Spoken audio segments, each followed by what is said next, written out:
One Piece podcast, episode 910 for the week of Monday, March 16th, 2026. My name is Steven. And my name is Greg. And Simba is here as well. It's SGS week, along with brand new art. We got a new image to show off every time we get together. Brought to us by Kirby, who has done he has been doing some very heavy lifting recently with Steve away and traveling and being super busy. Kirby has done some awesome stuff. I'm very happy with how this one turned out. Unbelievable, and the time frame is just like, I mean, to watch it being done basically in real time. Like, right. here's the idea, okay, and here's the result. What?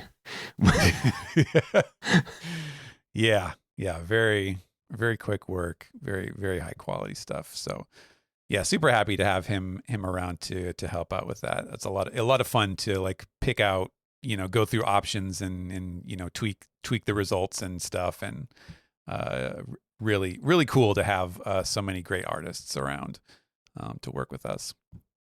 But as for the show, this is our SGS, which is modeled after Oda's SBS segments. This is our special off-week podcast where Greg, columnist for VJump, OnePiece.com, series advisor for Netflix, and me, Steven, translator for One Piece manga in Shonen Jump and Manga Plus, break down the latest events and share our expertise. So, here's the part were there where air quotes on that? Yeah. Oh, as many air quotes as the folks want to imagine. They're all over the place. But last time we had a break, we were thwarted. You were busy with your translation work. How has that gone? How have you been? It's been challenging and fun and educational, and that has just been an absolute pleasure to do. Very cool. Busy, but boy, it just shows that when you work with people that are easy to work with, what you can accomplish is just amazing. And I've never had a bad editor in my experience, in my very short and my short list of experience compared to someone like Steven, obviously, but I've never worked with a poor editor, but my editor right now has just been, in terms of working with me on time and making adjustments for time, just unbelievable. Nice. And they've been extremely accommodating, and a pleasure to work with. As always, again, no shade to any previous editors whatsoever. But just, I mean, really, really on the spot, and I got it. Let's do this. Okay. Decision made, and just really wonderful. And Dai has, the story is like, I feel like I'm a kid again reading it. Honestly, I feel like I'm back in the 90s, just pretty much reading Dragon Ball. Which is great, because if it was even slightly complicated, I'd probably have a much more difficult time translating. But like I said, time and again, it's just like, you are bad, therefore I will beat you, again and again and again. And it's really fun. Obviously, it's more than that. I don't want any Dai fans listening and being like, oh, well, Pop is a really complex character. I get it. I totally get it. But like at the end of the day, it's a very 90s series. And there's nothing wrong with that. But it just feels like a completely different world compared to today. Especially reading a series like One Piece, which does have many, many layers to it. Right. Dai, while it has its layers and it has its rules, I think the thing that I don't miss the most from 90s and maybe 80s action tropes are just the commentary from the crowd who are telling you the story. Right. Like it happened once in Dressrosa, and like Oda basically makes it a gag. There was like the straight man. He did it again in Thriller Bark with basically like a straight man and Tsukomi zombie who were like telling you the story as it goes along. Mm-hmm. And he makes fun of it every time it happens. And you do somewhat take that for granted that like the characters are moving the story along and giving you their motivations, but they're doing it in a way that's quite clever that you don't realize you're being told it. Mm-hmm.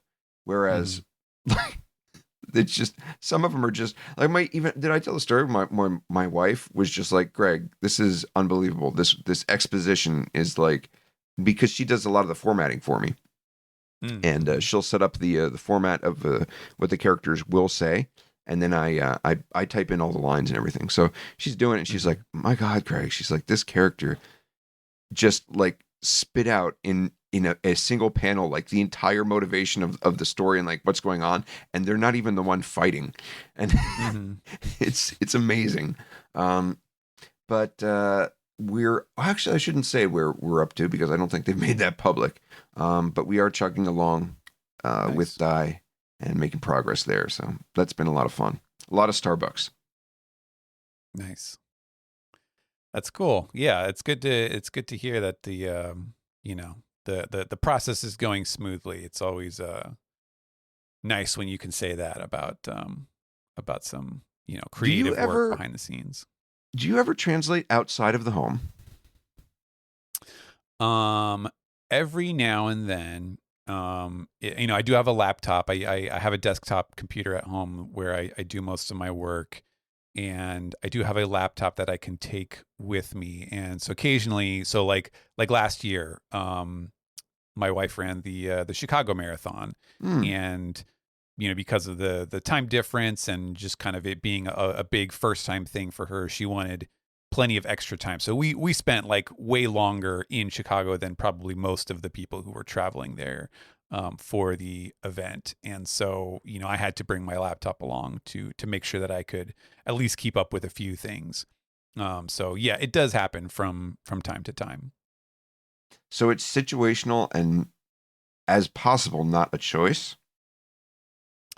Um, yeah, like, well, right. If I'm going out of town, and it's kind of unavoidable, like if there's going to be a simulpub or something where it's like it's going to happen in this window, and I don't want, and I have never said like, hey, can you please arrange like a pinch hitter for me to do this week? I never do that. So, I always make sure that I have it available if I need to. And sometimes I've gone out and it has not like the files never came in or whatever.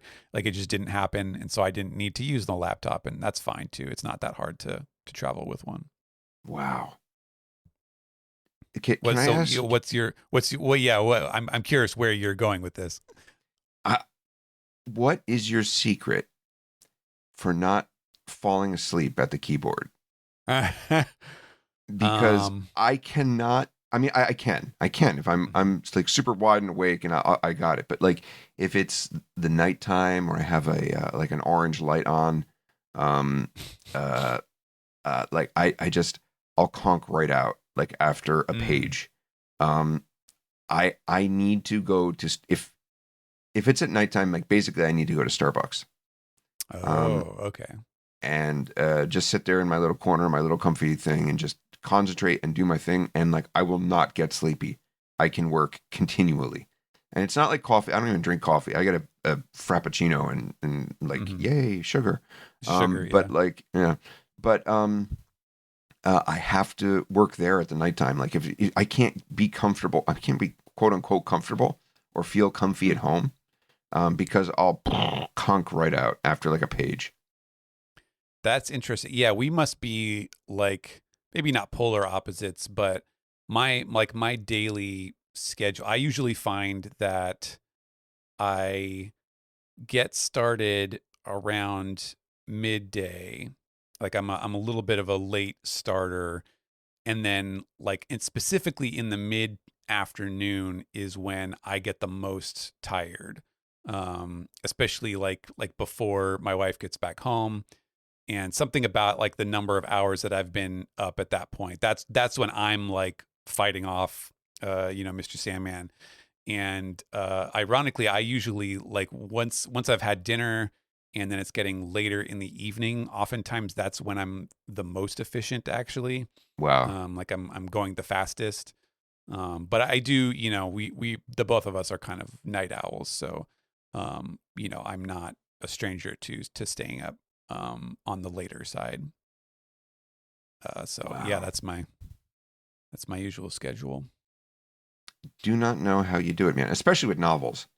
I mean, with pictures, at least, like I get Yeah. that little dopamine, like pictures, yay, things, fun. Hmm. But like with a novel, it's crushing, text after text after text. And I think of all the work and the volume of work that you've done, and it's just like, how does he do it? I'll just think sometimes like, how the hell does Steven do it? Um, Yeah, sometimes I wish I knew the answer, because maybe I would, get some better habits or something. But no, it's just it is what it is. And yeah, I've been super busy too.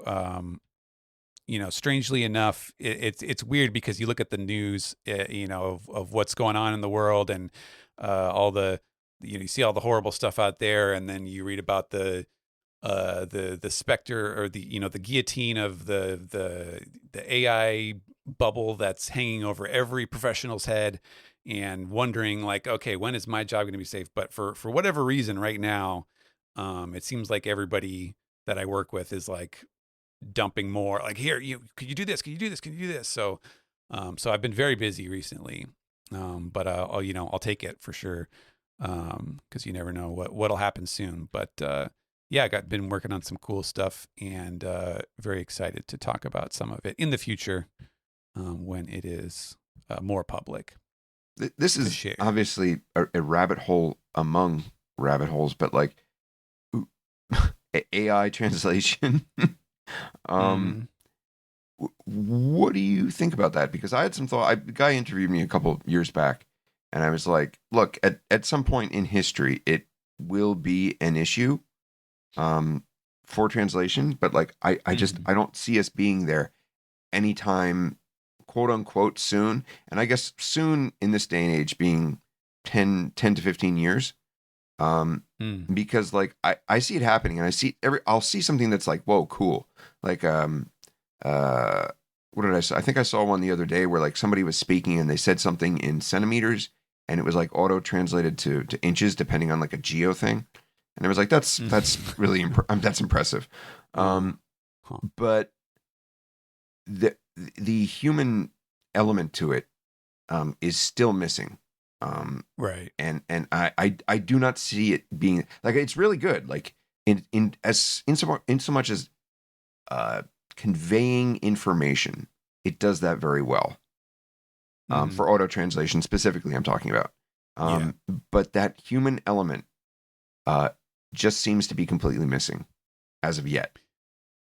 It's definitely improved a ton, in the last couple years, for sure. But yeah, and especially like when you're talking about, manga in specifically, Yes. just because, like, yeah, the things that the people are saying, the text that you're looking at, it's all dependent on the imagery that you're seeing as well. Like, you have to actually parse it. It's not just text. It's, understanding what you're looking at, and uh putting yourself in the character's shoes to be like, oh, this is, they're reacting to this about what's happening to them because of, what you can see on the page.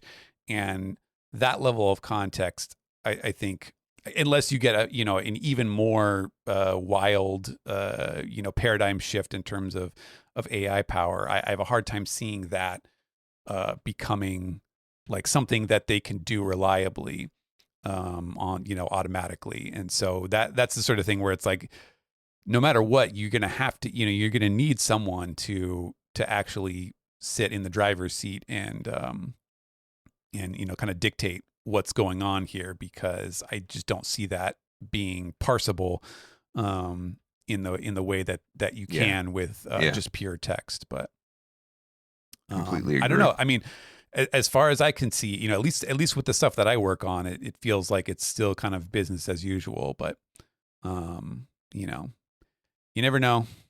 Things can change quickly. But that's why I'm I'm Life I'm comes just pretty fast. grateful to have more opportunities coming through. As far as more general news, at least One Piece style news, we can say this: Eiichiro Oda appears on One Piece podcast. That's right, Netflix's official One Piece podcast for their show, which is not actually a podcast. It's just a little video thing that they put together.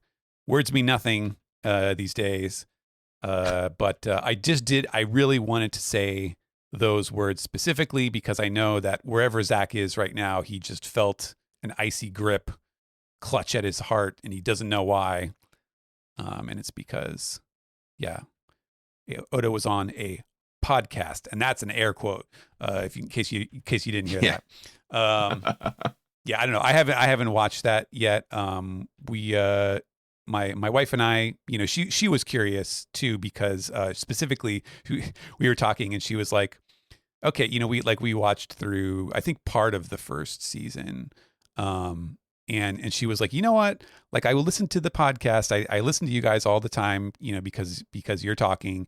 And so I follow, and we do watch the anime, but she doesn't necessarily read the manga. And of course, there's so much background material that she's never watched or seen or read any of the old pre-time skip stuff, for example.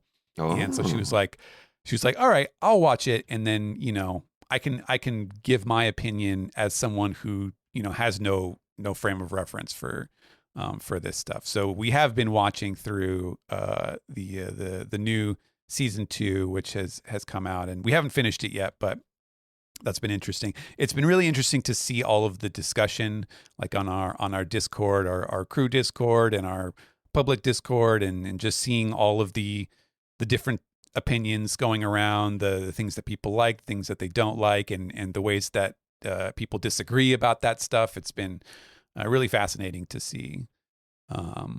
But it's been a long time coming as far as getting the second season out. So nice to have it finally out there.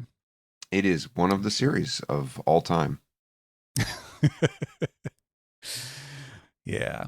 Let's see. I don't know if there's much. It feels like that's been kind of like the entirety of the news, at least as far as One Piece stuff goes. But we will have the manga back next week. Should be returning. I'm eager to see what happens next. But as for this episode, I think we will be covering the latest 3 chapters, 74, 75, and 76. We'll see what we have to say, what we have to discuss about those, and we will see what the folks have to ask us in our SGS segment. So what do you say? Shall we get right into that? Let's sashay on over. All right.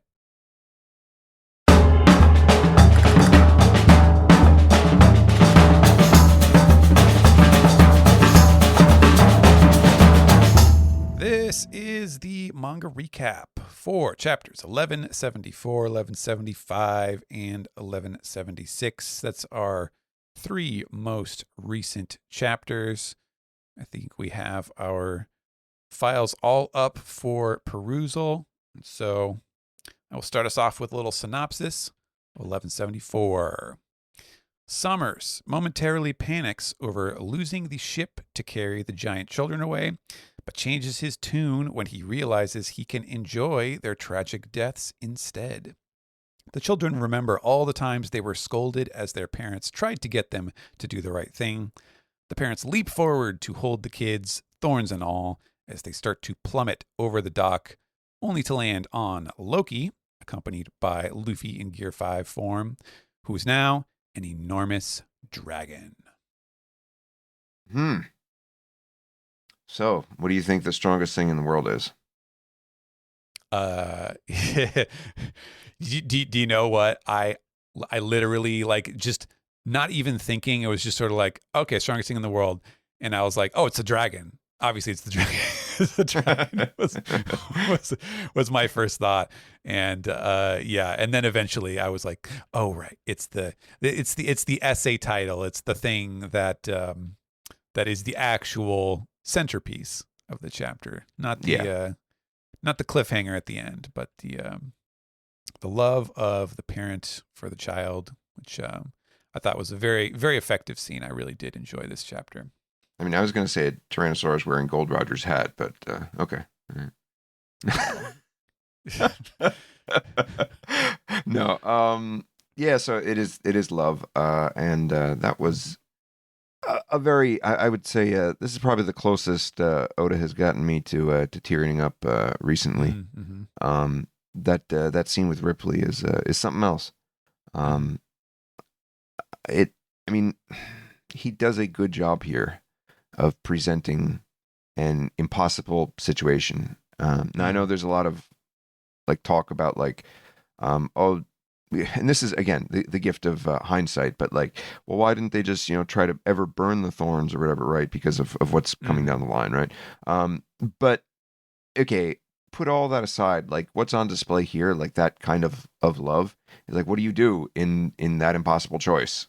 And I guess this is the answer, is that you show love. If you have no other choice, then the only thing left is to show love, and that's really telling. These are it's an impressive show of character here, on both the children and the parents' parts. So that is quite lovely. It even allows me really to forgive the fact that just because they fell onto the back of the dragon does not mean they would survive this enormous plunge to their death. Yeah. I was a little like, I don't know, maybe this is a thing that would occur to you, since I'm not as up on the traditional snacks, but the hara senbei, which is what Luffy calls his like his trampoline or his cushion move or something. I don't know. I guess maybe it's just senbei because it's round. Do you think that's the extent of the the association there? I guess because round and flat. Yeah. Yeah. I guess that makes sense. But yeah. I mean, if we accept that, then we have to accept the chopper and all those, right? So it's like, what is Luffy's greatest, I don't know, defensive or protective? How would you even say Right. that? It's not defensive. It's protective. Shield. Yeah, I Shield. guess so. His like Paladin Luffy. Like, what is his greatest ability? And Yeah, Luffy the tank, right? like, what? How would he? I don't know. Yeah, I guess you couldn't go any gear with this, right? Because the moment you go like a gear or anything, like it'd have to be super hard or something, and that would defeat the purpose. But like, um, yeah, that's fine. As long as we accept that he's super fluffy, and Right. that's okay. But still, like, okay, all right.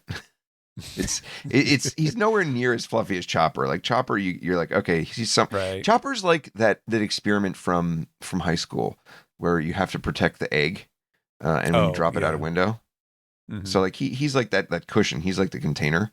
Whereas Luffy's just like, I'm just super rubbery, and it's like, actually, probably hitting rubber at that speed would murder you. But but that's fine. As you mentioned, the dragon, cool spread. And Yeah. I don't know if you heard me kind of waxing some praise on this, but I do like that finally Oda really seems to be digging into the giant aspect of the arc, in terms of power. We had the setting. He already did the setting. That's when we got there. And we got to see how everything looked, and he had big impressive sets. But here we're actually seeing the giant aspect of it brought into the action, and I guess the action resolution part of it. And he didn't need to do that. Like that didn't need to be a part that he brought into it. But the fact that it is impressive, because it's bringing the setting into the action, and that's cool that he's able to meld those two. And what I mean by that is basically we already had the setting of the giants, right? The giants are big. Outdoing the giants is the scale of Loki. And you see the giants compared to Loki, and it's just like, whoa, like he is huge compared to the giants. and Mm-hmm. obviously compared to the Straw Hats, even bigger. And it's just like, wow, that's an amazing scale. Um, and then that was outdone by the Sleep Tids, because Mm-hmm. the Sleep Tids have this great spread where they all show up on the horizon, over the tree, the branches, Right. and they dwarf the giants, and that was just like, holy shit, like everything seemed to be going swimmingly for everybody, and then they show up and it's just like, what are they going to do now? Like, these things are huge. This chapter, we now get Loki, who is absolutely dwarfing the Sleep Tids. I Mm-hmm. mean, it's not even comparable. Right. He's enormous compared to them. Uh, and even because that is, correct me if I'm wrong, but that is giant Luffy on him, right? That is Luffy in his Yes. giant Yeah. form. Yeah. Yeah, He's the size of the squirrel, who we already know is also gigantic in size. right. So, the scale here, that, and then he keeps upping it like this, is Mm-hmm. absolutely fantastic. Just great to see on display. I love to see that he's playing with the theme of the arc, and using it skillfully. Theme of the arc, the setting of the arc, and using it skillfully. And I want to believe that he's going to do it once more, and we're Ooh. going to see something that absolutely dwarfs Loki's size. My only question is, can he resist, um, the urge to show Loki in this form being small? And Mm. the point I'm trying to get to here is, kind of the elephant in the room. No real secret here. Like, is Loki going to be Domi Reversid? Um, Mm. Mm-hmm. like, can that because when that happens, like, will he get even bigger and badder? I mean, obviously, he's going to look like more demonic. But like, can that happen? Can that occur? And if it does, could he possibly resist, the ability to show Loki being smaller? Like, it goes from the Straw Hats to the Giants to Loki to the Sleep Tids to Loki again as the dragon. Would his next large scale thing dwarf Loki as the dragon? And Mm-hmm. that's what I'm constantly going back and forth, is, if Loki gets turned, then he can't do that. Or at least Yeah. it's not as easy. He has to bring in another element. Um, but if it is something that he brings in, then he can actually show even Loki being a smaller scale. Um, and what, I don't know. I'll stop. I'll throw it to you. But like, that's what's been going in my mind ever since I saw this Mm-hmm. spread. Is like, what could he do next? Because I don't think it's going to end here. Yeah. I like, because the thing is, like, as you say, the scale is so huge that you just have to assume, like, okay, well, this is clearly like the most powerful thing that Yes, could yes. possibly be, right? Like there's nothing can stop Loki from, achieving his goals, whatever those might be. And if he's going to be taking out the sleep dids, if he's going to be removing the threat to Elbath, then it's over. Like, there's nothing else to be done. You're just, we'll see him do some gigantic stuff, and then that's the end of it. The tension is gone.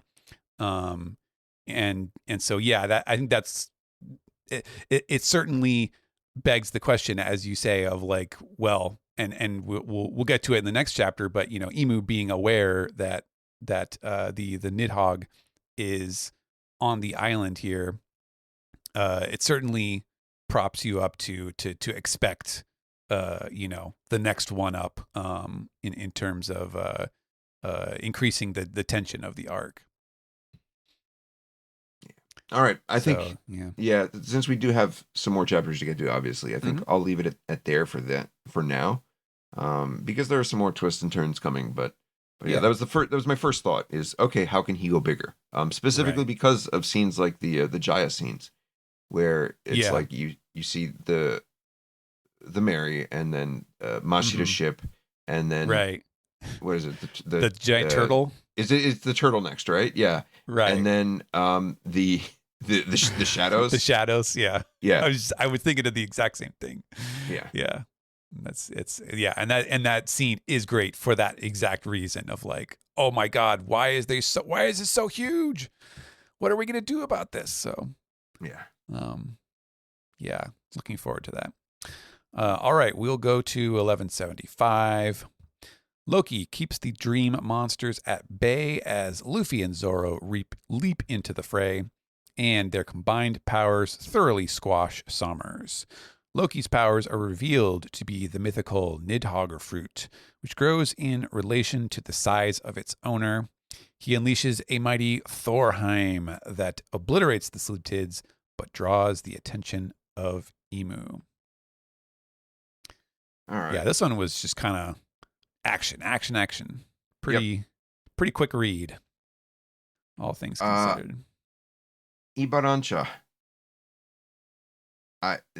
Yeah. 1 to 10. Why did you score it a 10? Because the snakes, they look like the Tim Burton Sandworms, like right? Beetlejuice, and sandworm, and the some he had some like that in Nightmare Before Christmas too. But, yeah. Yep. That name is just it's chef's kiss. Ibarancha. Right. I loved it. I think I tried to do a punny thing, and I think I just had to do thorn launchers. Okay. Because for people who don't realize that Ibara is thorn in Japanese, and so the ra in Ibara becomes an Ibarancha. So it's a nice little portmanteau there. Great stuff. Yeah. So he is taken out with extreme prejudice. His face is shattered, and I guess he's fine. But yeah, he can survive he can regenerate the punch to the face, but not the gigantic mythical dragon stomping claw or whatever it is that he did to squish him. What I did want to talk about, or not talk about, rather than ask you, is how do you interpret Yaruru's story here about what happened in the past? Yes. Because I am not entirely clear on what is myth and what is actually happened, and what is together, what is not, in terms of our little squirrel friend here in the hammer. Are we supposed to take things as separate, as together, as mythical? I'm really not sure how literally we're supposed to take both his story and the depiction on the screen. So on the screen, on the pages. On the page. Yeah. This was, and I honestly don't think anyone really has like the answer aside from Oda. But let's see. So we go past the discussion about the sizes. And and then Ragnir, the hammer, blocks him, and then we get this panel that you're talking about, where Elbaf has a legend of a war god, a fighting god, who has a weapon named Ragnir, and he faced off. He turned into a giant dragon, faced off against the god of the sun, where he was accompanied by his faithful, confidant, the ice squirrel Ratatosk. And once Ratatosk had lost his master, then he transfers to the weapon. He switches to the weapon. He possesses the weapon. I don't know. That's a lot of different verbs there that you could use. But yeah, so this image that we have here of a big Norse god with a hammer and his squirrel fighting against what is clearly Nika, armed with a sword and a shield. Oda has clearly established that Nika exists within like the pantheon of Elbaf gods, because they keep talking about him. So it's not like this came from a different culture, and so I think there's enough room that you could argue, well, this is all just mythology.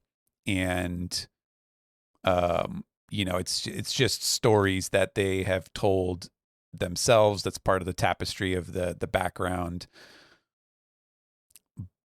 But given the way that Oda really wants us to think of, of Joy Boy and Nika as these kind of three-dimensional figures, it does feel like it would be foolish perhaps to write it off as like, oh, this didn't happen, this was just a story, because he's probably got some way of contextualizing this within the actual world history somehow.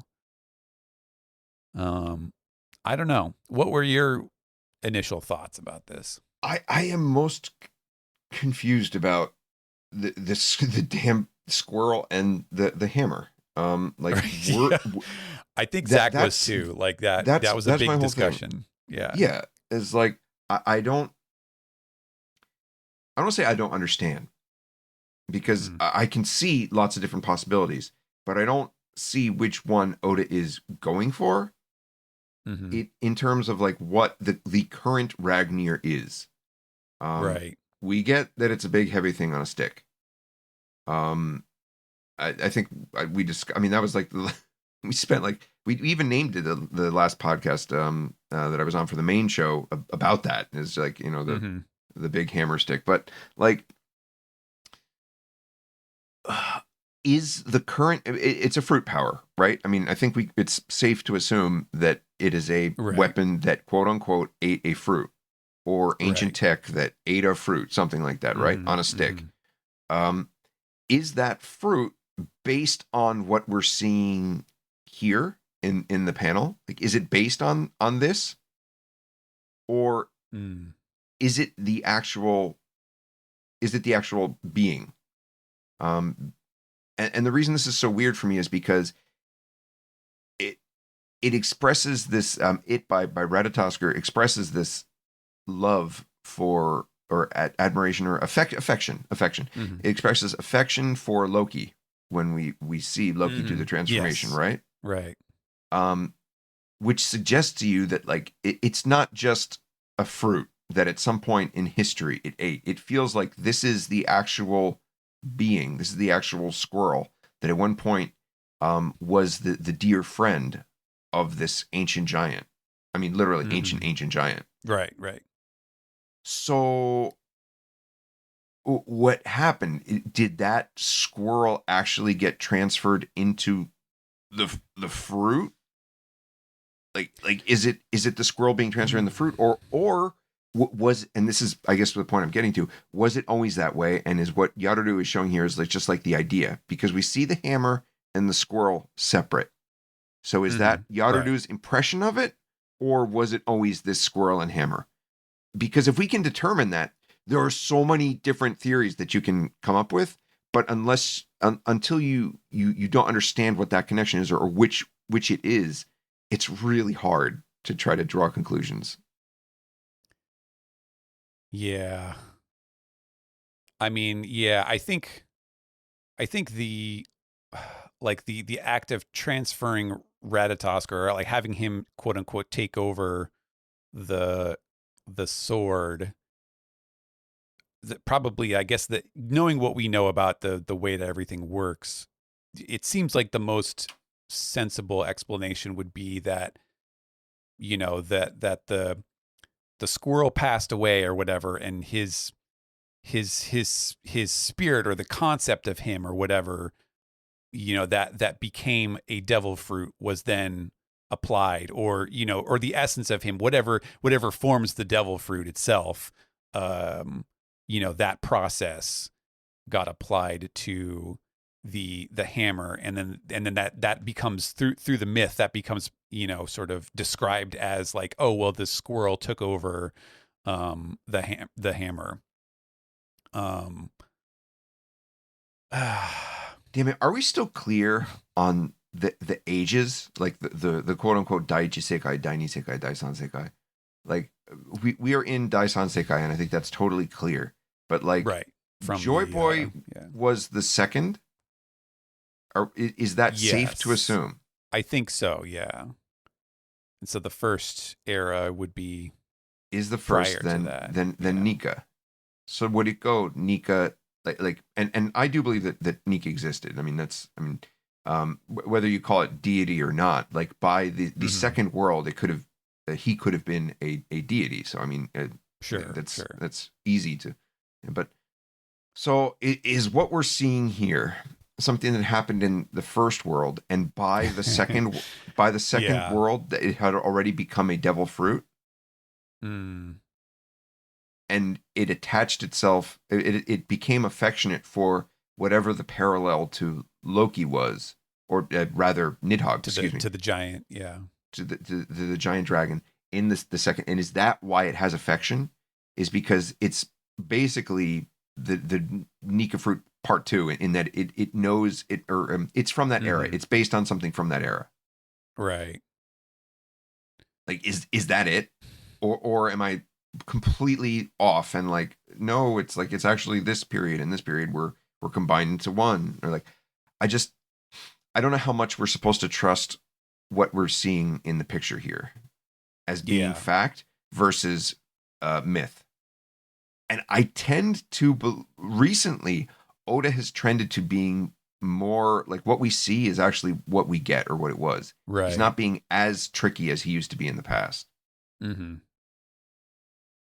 especially with one Yeah. of the like clearest pictures of Nika we've ever seen. Yeah, I mean, especially if he is setting up details to help him kind of tell the story of like how the powers that we call devil fruit powers, how that became established, that it was something else before, like Yes. if we're working on our whole theory about the stuff that we see in the mural with the lights and being carried around and things like that, if those are like, essences of some kind of power of dreams, or whatever you want to call Right. it, and Right. they were all based on real things that existed once. So maybe the first age is like we would consider them legends, but they were actual, fantastical beings like Nika, like gods and magical things. And then by the second era they had become devil fruits, which are just kind of memories of them. Right. Then sure, then I don't see any reason to assume that what we're seeing here was a thing that happened. It just may not, maybe it didn't look exactly like this, but that this was the tale of the thing that actually happened has survived in some form through the giants. Oh, this is. I'm at least glad that like it's not just me. It's not a me thing, and it's Hmm. like you know yeah, I don't know. This whole panel had me thinking about more than anything else in the chapter, um, because I'd really love to know which it is. Like, is this the survive? Hmm. Is this a surviving thing, or were they two separate entities? Honestly, if we're just supposed to take like logically what makes sense, if Nika was there, if Nika did exist, um, then if Nika it did exist during Nika's era, if Nika was this kind of uniting individual who gave people like a joy, Hmm. and made them laugh and was silly, um, then I think we can expect the same to be true of Ratatoskr, in that it was simply a squirrel that cooperated with a giant in this frozen landscape, and the legend of that became the fruit, which Hmm. was then passed into the weapon in, I guess I would have to guess, the second age. If that's Hmm. wrong, then I guess this is just the depiction of the myth. But like, I don't know. Right. I really don't know which way to go. Mm. I would love to hear what listeners think, actually. So Hmm. Yeah. uh, We'll hopefully see. We'll there's see some if questions there's, about that. Yeah. yeah, or we'll see if we learn something more by the next time we get together and discuss things. Which is certainly possible. And yeah, of course, we get some awesome demonstrations of that very mighty power. And then yeah, and then what do you make of this last scene, this little bit of recognition Soko ni ita no ka. There you are. Oh, there you are, exactly where you should have been. Yeah, that kind of soured the chapter for me. Oh, Is like really? this Yeah. is just another like emu. The fuck, like you, you're supposed to be all knowing, all controlling, all powerful. We've got Mm-hmm. the survival of Blackbeard's offspring, Right. showing up, looking up exactly like him. Now this thing, which was, I guess, always associated with ancient giants, or at least in proximity to them, just so happens to be in like one of the like maybe two or so spots that the world government doesn't have its fingers in the world. Like soko ni ita no ka? Like really, emu? Like I mean, I know we're supposed to believe that um well, Oda is setting up the fact that emu is fallible, but like this is some really like for an ancient being that should really know a lot of shit. Um, to have that kind of line, I don't know. It just it fell on Mm-hmm. its face for me. Mm-hmm. Not another notch in Emu's crown. Yeah, it certainly kind of suggests whether he intended it to be like this or not. Like, it's kind of like, oh, you kind of have to re-rationalize a lot of stuff of like a lot of the things that make Emu seem all powerful are like, oh, this is like Emu's powers at their most expansive, but you're not seeing all of the drawbacks that he has to kind of to balance them out to explain why Emu doesn't just completely control the entire world with perfect power and everything, stuff like oh yeah, I can't just make an infinite number of knights. If someone dies, that's a big blow to my power, et cetera, stuff like that. But yeah, the more of that you see, the less impressive your big bad villain becomes. I'm cool with the power stuff. Like I can Mm. take I like that. Like the Horcrux idea. Like it's I love all that. Honestly, chef's kiss because it makes it like 13 Ghosts of Scooby Doo, where they got to go collect them all, and that's fun, Right. right? Sure. But when you make it so that like your villain is just like, "Ugh," and it's not like I don't want to say like I'm complaining because we have the power of being the reader, so we know more than what's going Right. Of on course. at pretty much any character at any point, right? Because we have both sides, both perspectives, well, but not both, Mm. all the perspectives. Um, but I mean, again, when you take the big bad like this and just show them something that should be pretty obvious, especially with their hundreds of years of knowledge of the world Mm-hmm. and the assumptions. I mean, they're basically two places that are super strong in the world that the world government doesn't have its fingers in. Um, Mm-hmm. Elbaf and Wano Kuni. Um, Right. you might be able to argue Alabasta, but like Alabasta is obviously like so poorly defended. It has no defenses against it whatsoever. Like if the world Yeah. government wanted to stampede in there tomorrow, they could. Um, but this is just it does not sit well with me in terms of making your big bad, which undeniably at this point, Emu is. Mm-hmm. Or whatever is inside, controlling Emu, etc., all that. I wonder, like, do you there, think it would have been? Do you think it would have been better if instead of like if it's just like you tweak the wording a little bit so that instead of it of like so there you were, it becomes like so you're back, like to yeah. suggest that maybe Emu Oh didn't my know yet, god. right? Holy shit, that would be so much better. Okay. Modottaka. Like, oh, that's it, right? Like, Mm-hmm. you hit it. It's like, so you're back. I mean, it's just that's so much. Ah, it's so much cooler. I'm sorry, it's so much cooler than like, oh, so that's where you were, huh? Mm-hmm. What?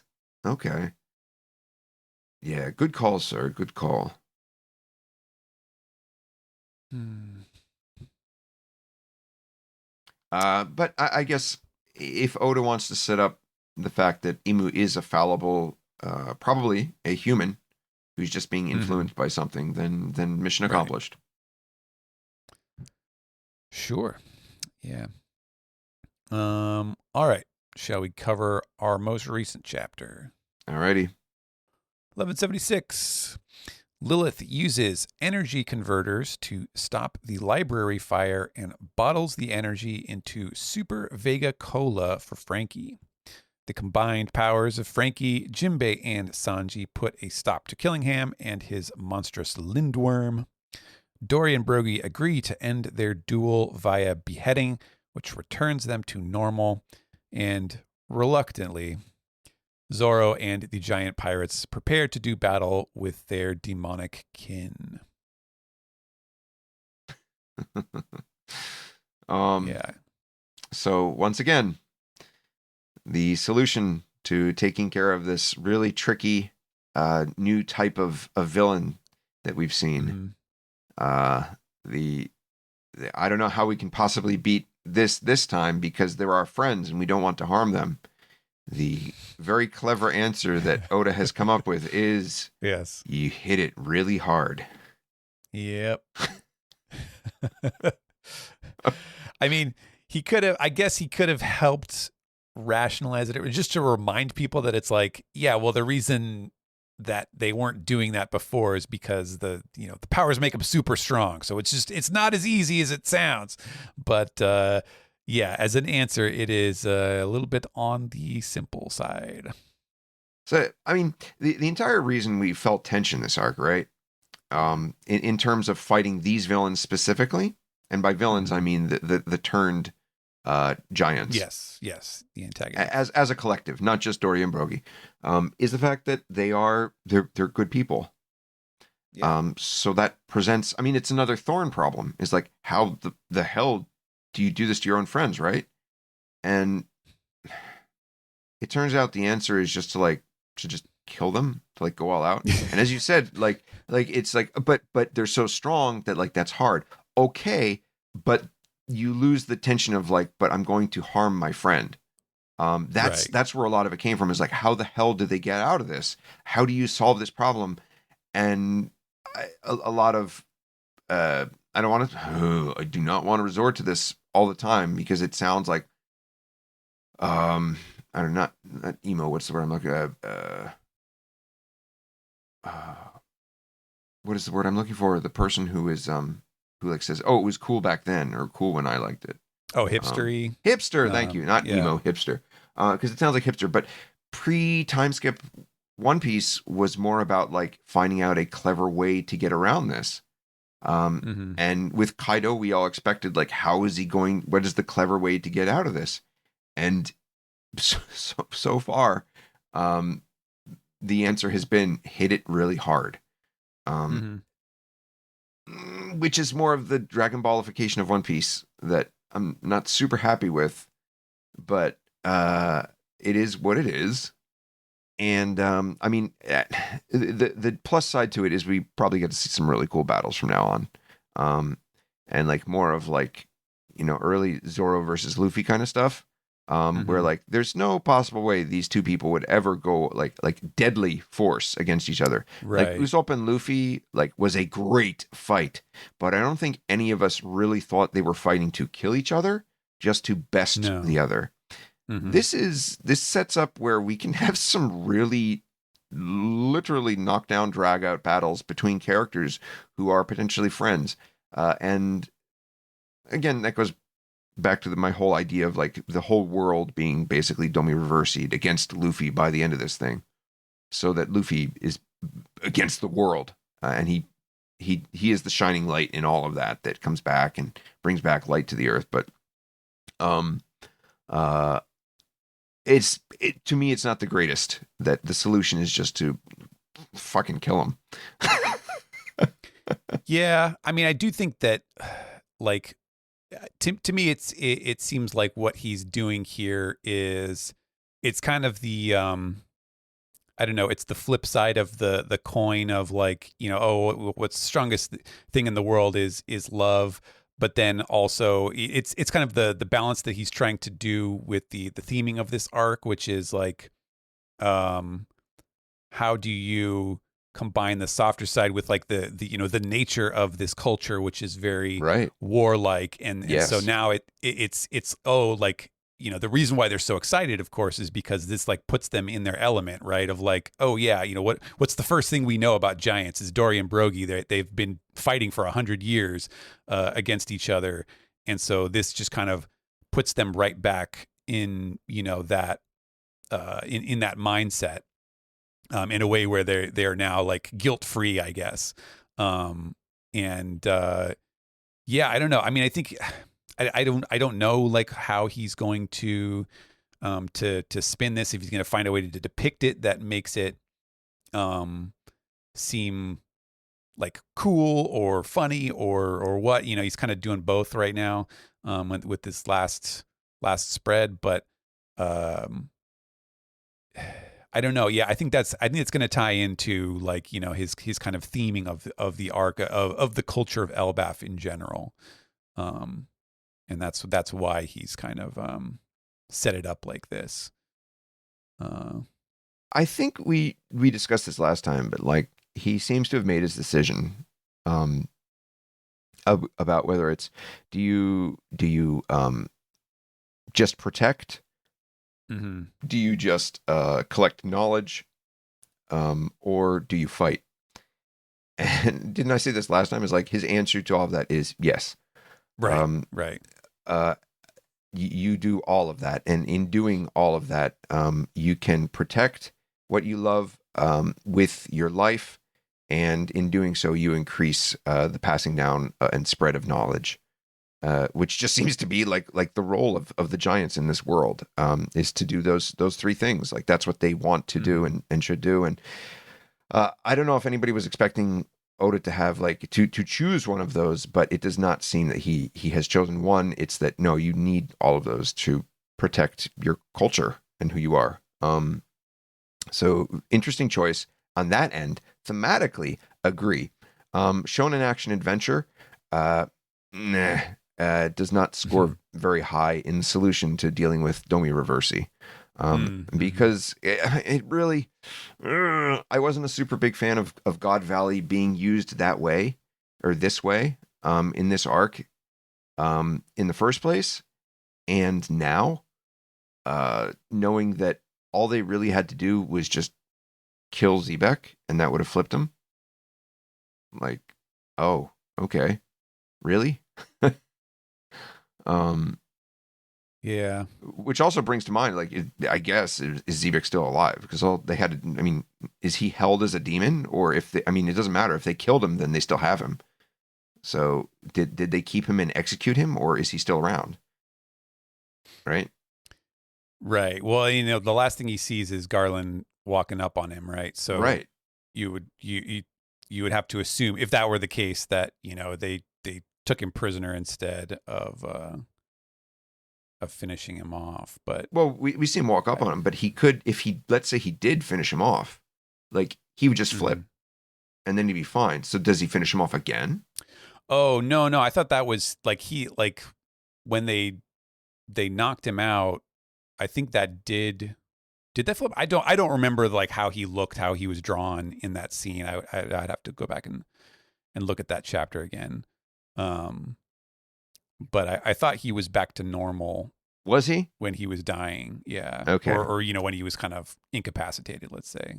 Because this is post time script Greg, so like he's not rereading the chapters multiple times Yeah, per yeah. day. This might just be us not remembering all the details.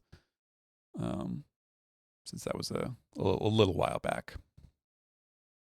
I'm trying to pull it up right now just so I can see in real time, and I'll try to make some kind of attempt at conversation so I can mask what I'm doing, trying to go back and check things here. Mm-hmm. And I think I'm missing a chapter. Oh, he does. Oh, he does look normal.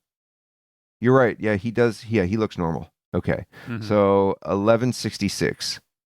1166. Okay. So he does look normal. He is normal by the end. Well, okay. So that's okay. So they flipped him with the hockey thing. So you can flip him with hockey, and you can flip him by killing him. There are two methods. Or maybe their hockey just it did like it was a lethal hockey blast that Okay. that knocked him back. So did they kill him with the hockey? And is that what did it? So it's not okay. How do I feel about this? Kill, quote unquote kill. This is real time. So subscribe and like. This is a real time reaction from. Yeah, we'll flash it up on the screen. Real time reaction. Real time reaction. Do I like this? I do like the fact then that if that's what happened, I do like the fact that he masked it in the arc and that they actually did kill him, but it was just shown as him being turned. So it was powerful enough hockey that it could take him out, and he turned, and then he offed him there.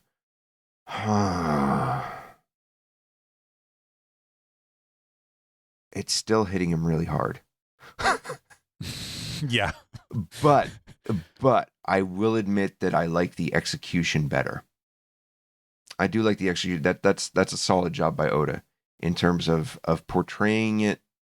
But the answer still is, to me, is boring.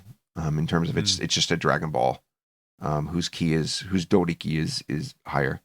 I'm not crazy about that, but I must respect how he pulled that off then, how he portrayed that. Okay. All right. So point for this chapter. That's a level up. Okay. Okay. I'm glad we had this conversation. Would you say that if the key to saving the children was that the strongest thing in the world is love, does this chapter mean that the strongest thing in the world is violence?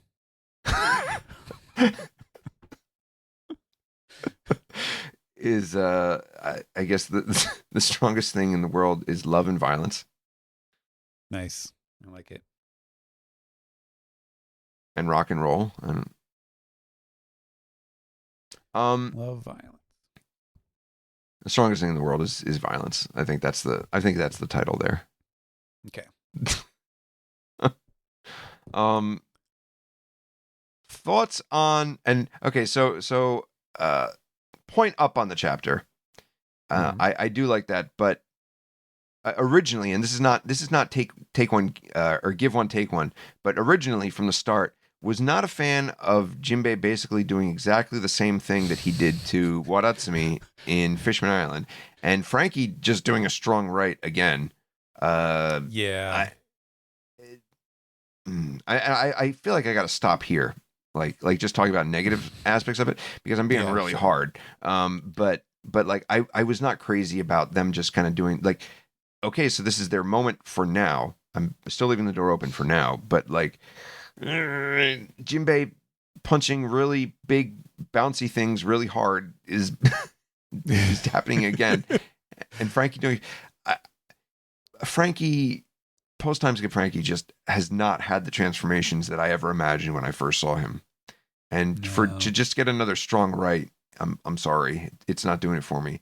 Cool that he got a power up, but yeah, Jinbei. that is pretty much exactly how I felt about it. Is like, okay, great, cool, power up, good. Results, we're still waiting. But yeah, it is funny now that you mention it because it is the exact same move. Like, I think if you had told me like, okay, remember, like, think of the scene where Jinbei takes out Wadatsumi in Fishman Island, and like I closed my eyes and like imprinted the image like onto the screen, like it would look exactly like this. It literally looks like the exact same pose and everything. It's probably not the exact same, but you could fool me. Yeah. So good for them doing their thing. Yeah. What are your thoughts on energy? This is my other issue with the chapter, or with the with the power up, which is that it doesn't it's still like I'm not a big fan of the like, well, Elbaf just has everything. Like everything works here. Whatever limitations I came up with for other islands, they're all applicable. You know, they're all valid here in Elbaf. And it like I get that, you know, he wants to keep things simple, or he wants to open all avenues for like solutions to storytelling problems and you know, getting over hurdles and things like that. Like I understand, but usually it's easier to, you know, to take it with a grain of salt when he at least, you know, puts a little effort into coming up with some mumbo jumbo explanation. And this one just felt very transparent to me, where it's like, oh well, yeah, Elbaf just has more energy, so here you go. Here's more energy. So Okay. that didn't do a lot for me. Okay. I my verdict is out on the concept of energy, quote unquote energy, Mm-hmm. because I think he can do some really great things with it in terms of the overall story of One Piece. Mm-hmm.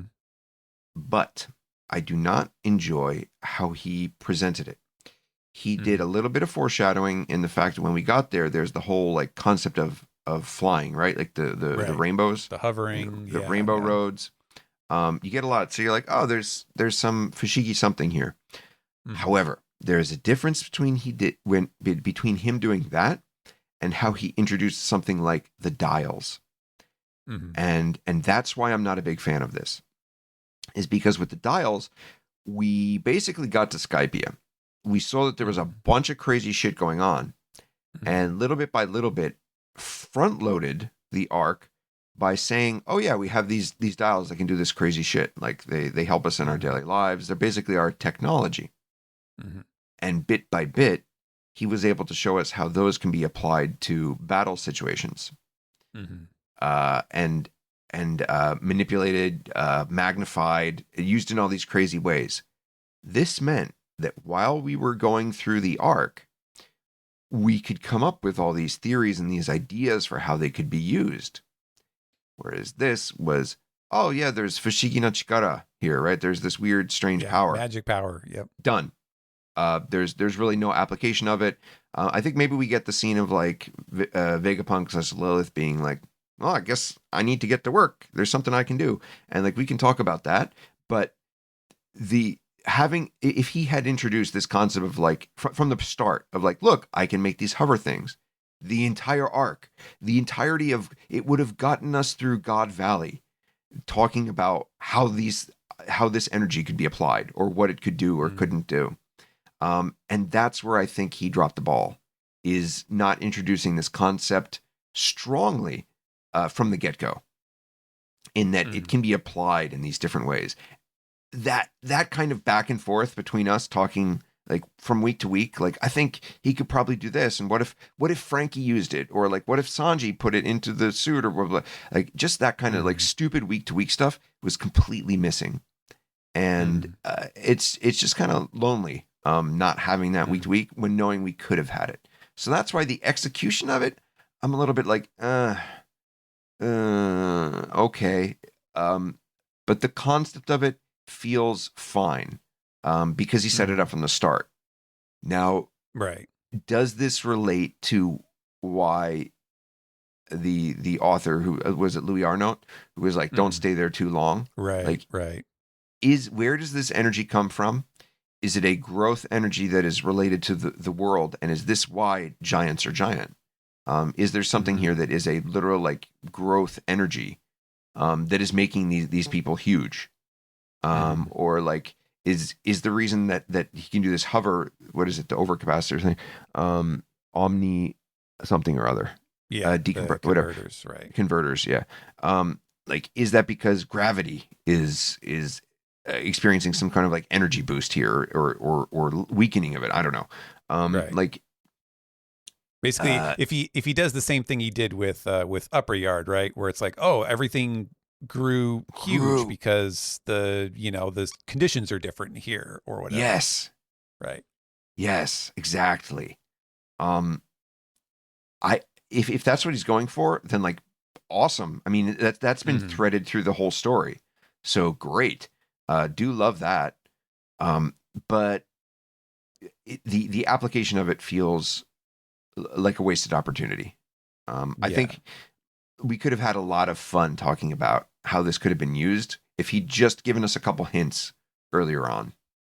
Yeah. The possibility is absolutely there, but as it stands today, it's not very thrilling what he has given us. Um, anything Which else? which sounds like I really don't like to sound so negative about it. Like Right, if right. you're like yay, I'm tuning in to listen to Greg and Steve bitch about One Piece for an hour and a half. It's no, that's not the point. No. It's just like I I guess it's I don't know if you ever read the Cosmere. It's like expectation is like the death of entertainment. That is And true. when you expect so much from the guy, especially in this arc, which obviously he's had in his mind since the early parts of the series. Hmm. Um, and I'm not saying he had the whole arc planned out, just like the idea of Elbaf and what to use there. Right. Um, I'm waiting for the other shoe to drop. And I guess that would Hmm. bring me into like kind of the last things I have to say is like, okay, so Zoro gets his scenes next, and we'll probably get through that. But what is waiting next? Like, what could do you think the Straw Hats have won the arc? Luffy beat his enemy. Is this the celebration for our heroes? Hmm.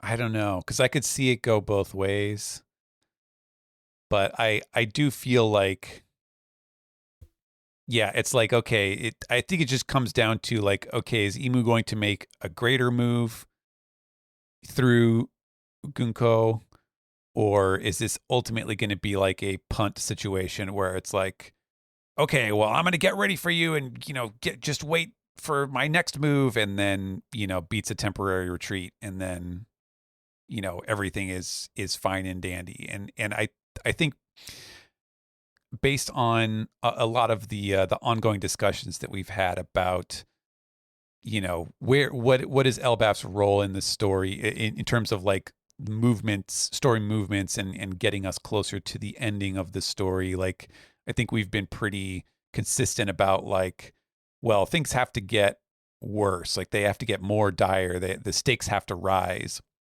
in order to push us onward to the conclusion. And so I would kind of like to see the other shoe drop, as it were. But you never know with Oda and One Piece. Sometimes you really set yourself up expecting like something really huge, and it just turns out that's not really what he had in mind. So I can't say for sure that that's where we're going yet. I What want to about say you? that something is coming and that we would have to rush up to the top of the tree in order Right. for the proverbial escape. Um, uh, if Loki is gonna be used as Loki, then yeah, via Gunko, would he be able to do the Domi Reversi on Loki, Mm-hmm. and therefore flip Loki into an enemy? I mean, I think that's what a lot of people are expecting, Mm-hmm. uh, and that I mean, Loki would become physically larger, correct? Am I forgetting this too? Like when you Domi Yeah, that was Reversi, part of like you, the you yeah. physically get larger, They right? make them So larger. Mm-hmm. So that would be the factor that kind of dwarfs Nidhogg, right? That I was talking about. But the problem with that is, and I don't think I was clear in explaining this before, is that if you do that, then you don't get the pre Nidhogg to compare it to, right? Which is like kind of Mm-hmm. Oda's theme is like each time is one compared to the next, compared to the next, compared to the next, and Mm-hmm. you lose that. It doesn't mean that he needs to do that as a rule. So yeah, he could just flip and like show us some giant Nidhogg compared to who was like basically who could essentially perch on Yggdrasil, right? Like that might be the Right. the scene that what he pictures in his mind is like he started the arc by showing us this fuck off huge tree, and Mm-hmm. what if he ends it with a dragon that just perches on top of it and then flies off? Um, Like that would be impressive. Like that would fit it, actually. That would fit the scale, because it starts with the tree and ends with the tree. And if that's what he's going for, cool. But I don't know what could possibly bring the Straw Hats up the tree further, and moreover, what Usopp can do. And I'm not saying that he can't, but I'm wondering what he can do in the arc. And I don't know if this hit you the same way, but the millisecond that they were like, we have hover abilities here, I was just like, holy shit, Usopp can technically have a way to lift Ragnar. To levitate the... Yes. Yeah. I can see it. And hold his 5 billion ton hammer. Yeah. I mean, that it would be very disappointing if we did not get something along those lines for Usopp, even if it's not that specific scenario. Right. You know, like Oda has not shied away from reminding us that like Usopp is thrilled to be here, and he's he's hanging on every like development as far as like what it means in relation to his kind of image of the Elbaf that he dreamed about. So you just can't leave this place without something cool for Usopp to do. I also wonder too, this is just a thought that occurred to me, and I don't think this would actually be something Oda would necessarily use, but it was kind of like a bit of like a, oh, Krillin, you forgot you don't have a nose sort of a thing. But like if Domi Reversi, in order to like do the Othello thing, like you kind of have to flip over on the ground, right? So like what if, like how is Imu gonna Domi Reversi Loki if he's flying the whole time? Is that a rule, or is it just like would a portal open underneath him? Right. Yeah. Yeah, that's good. Yeah. So yeah, I mean, I overall Elbaf, I think Elbaf in itself overall as an arc together is probably going to be a very fun read. But week to week, it has been comparable to, I guess, Wano, in terms of enjoyment for me. Is that like there's a lot going on, there's a lot that's interesting. Actually, so much that I'm even obviously forgetting things like the God Valley stuff. Right. But overall, I'm not dying to see what happens next week. It's more like I'm wondering if this is correct or not, or like I wonder where he's going. But it's not like I gotta read the next one. I think the last one, or was I can't wait until next week, was probably, I guess, coming back from the like the times the pre times the God got it on the brain now. The flashback just kind of like kept going. And it was like, finally, when we were able to come back from the flashback, we got a little hint of the forward momentum in the chapter. I think that was probably the time in the arc where I was most like, what's going to happen next chapter? But yeah, here we are.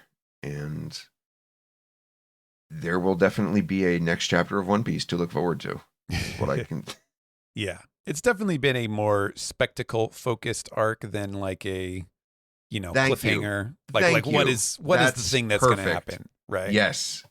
Exact. Thank you for saying what I couldn't in 5 minutes. Yeah. Well, we will find out next week what Oda has in store for us. But it sounds like we have run the gamut of what we have to say about these ones. So why don't we see what the listeners have to say?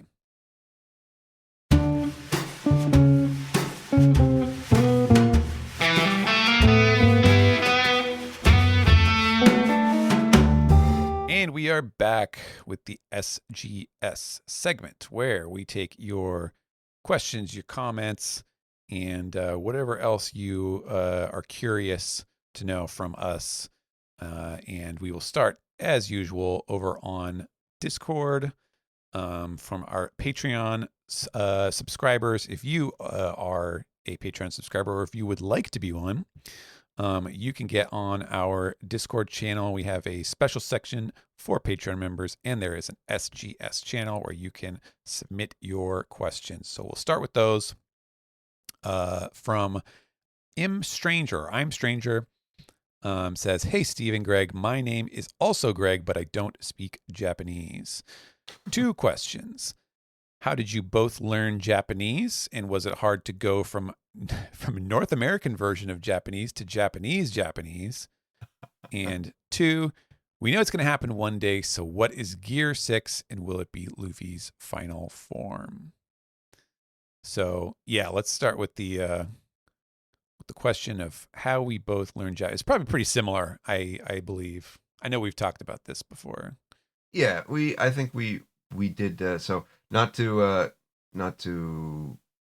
try to avoid answering as clearly as possible, but I do think we've discussed this in great detail prior to this on the podcast. So if you do want to check that out, maybe some of the earlier SGSs. Unfortunately, I can't give you like this one or that one. Right.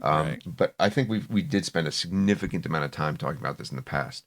But the Cliff Notes version of it for me would be like what I did to succeed. It would be when I was 13, I was able to get a tutor over summer from a local college, and she was a Japanese student, an exchange student, and through contacting the college, they were able to arrange a couple sessions with her, and she was a kind of a Spartan teacher, in that she was like, yeah, very strict, in that I met her 2 times a week, and I met her on I let's just say it was Monday. I met her on a Monday, and she was like, all right, by Thursday, I want you to learn hiragana. And it was okay. So yeah, if you're laughing, like, your courses in school, like when you learn hiragana, I learned later that you will spend a semester learning hiragana. Yeah. So, but I had no concept of that. Number one, and number 2, it was summer vacation, so like I was made of free time. This is when I was like 12 or 13. So I started with that, and I came back to her, and I was good. Like I could write. Like I wasn't writing well. I still don't write well. I'm chicken scratch in English or Japanese, but she was like, that's it. She's like, good. And she was like, okay, now katakana. And like by the next week that I met her, I had to learn katakana. So katakana is, for anybody who doesn't have reference, it's the same thing as hiragana over again, except written slightly differently and fucking impossible to read. So like, and so I'm looking at you motherfuckers, as well as she and Sue. But so that was the start. So it was a very, very harsh start, okay, for me. But it was a summer vacation. I didn't have any time, and I threw everything I had into it, and I did that. So that was my start. She had to leave before the summer was over, so I only actually had like 2 months maybe studying with her twice a week, and after that I was on my own, and I studied by my own. I saved money and applied to something called the Japan Center for Michigan University's JCMU Center in Japan, located in Shiga Prefecture in Japan, and it is a study abroad location where you study in Japan, and it is just a hardcore course in Japanese for all levels. It has introductory and everything, so like it is a strong course, but you can come into it fresh, or you can come into it with a significant knowledge of Japanese under your belt already. And I saved up through a lot of my Dragon Ball article writing at the time, and through my savings, I was able to pay for a year studying abroad at JCMU.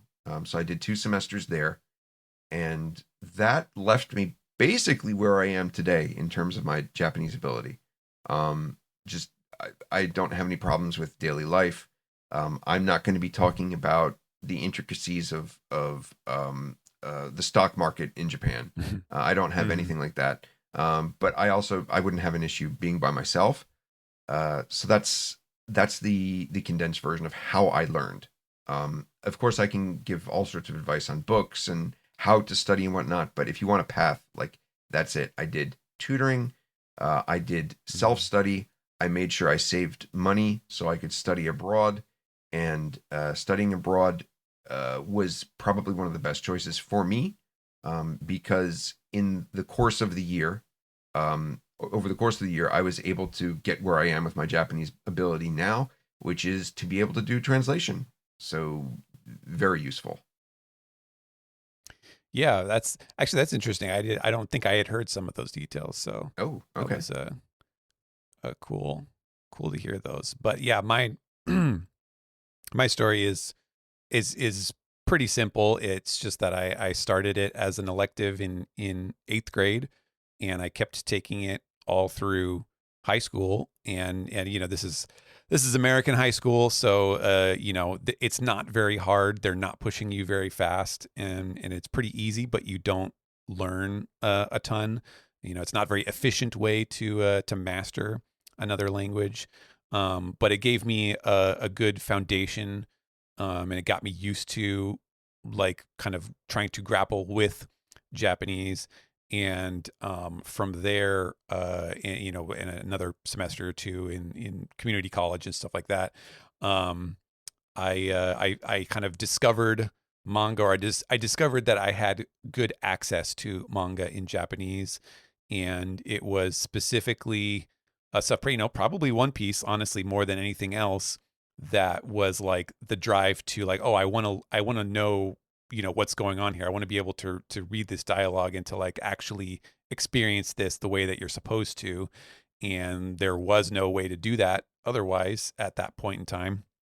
So, that was the drive. That was the thing that got me. It was like, okay, just keep studying, just keep looking up all of these words one by one, and keep trying to put them together into, understandable sentences, and learning and seeing things in different contexts, and forming more of a three-dimensional understanding of what these different words and verbs meant. And eventually, that process kind of helped me get to a level of being, fluent, being enough, having enough skill to actually do what I do today, for a job. So yeah, very important to have a goal in mind, or something that will push you, to keep going through the boring or the tough parts where you feel like, I don't know if this is worth it, or I don't know if I actually care enough to keep dedicating all of my hard-earned free time to studying this thing. Well, you really need something that is that is going to drive you to to get to that finish line, which is not really a finish line. It's just another checkpoint on the Yeah. way. But um that's certainly the life lesson that I learned from that whole process.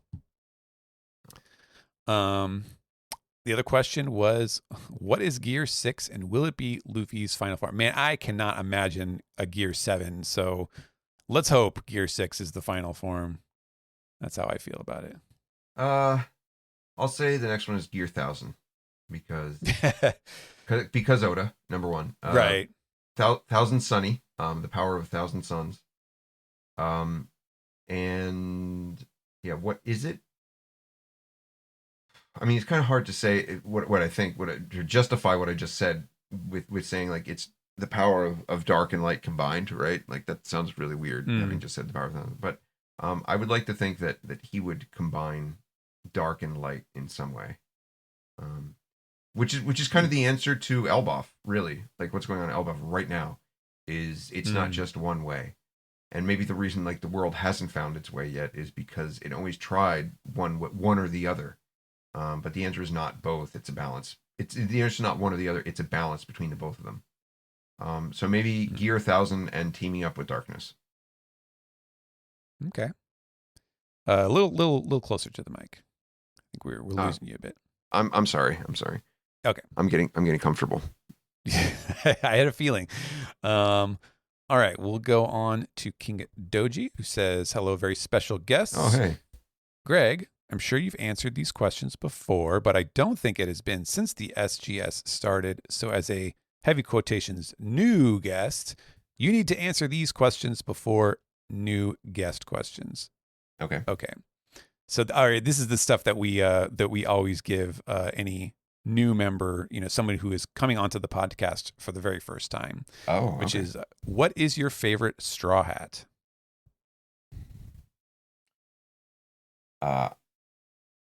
I don't have a favorite straw hat.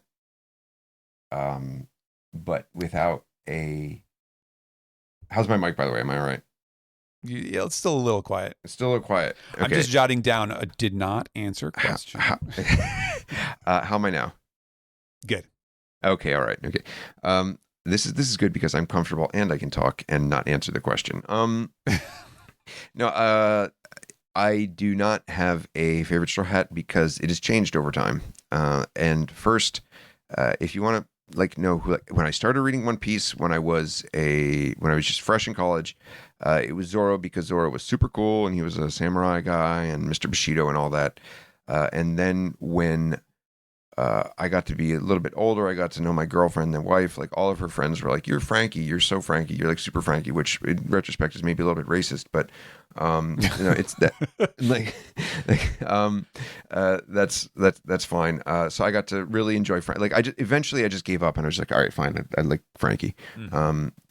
And when I got involved with the series more and more, I saw like how important Luffy is to the not just the core of the story, but like to the story existing and like how much work Oda has put into creating this character. So that's where I gained a real appreciation for Luffy, as not just a character but a linchpin in the series. So those three are basically who I've been closest to throughout the duration of the series. If I had to pick one, which I think is the most important, then it is Luffy without question. Who I think is the coolest, then Zoro without question, as he is designed to be, and who is the most, who do I connect with the most or feel the closest to in terms of personality or maybe aura, would I guess possibly be Frankie. But yeah, so those are the three that are the closest to me. Cool. That trifecta. All right. Next question. Your favorite villain? Arlong. Oh, nice. Yeah. Okay. Next one is like kind of the third category is who's your favorite non-straw hat? So not a villain, but not one of the heroes. So it could be any other type of character.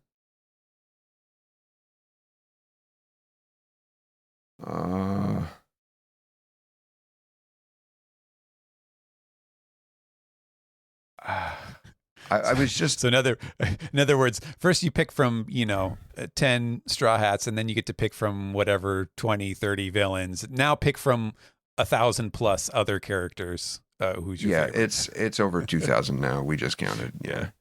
Oh, oh,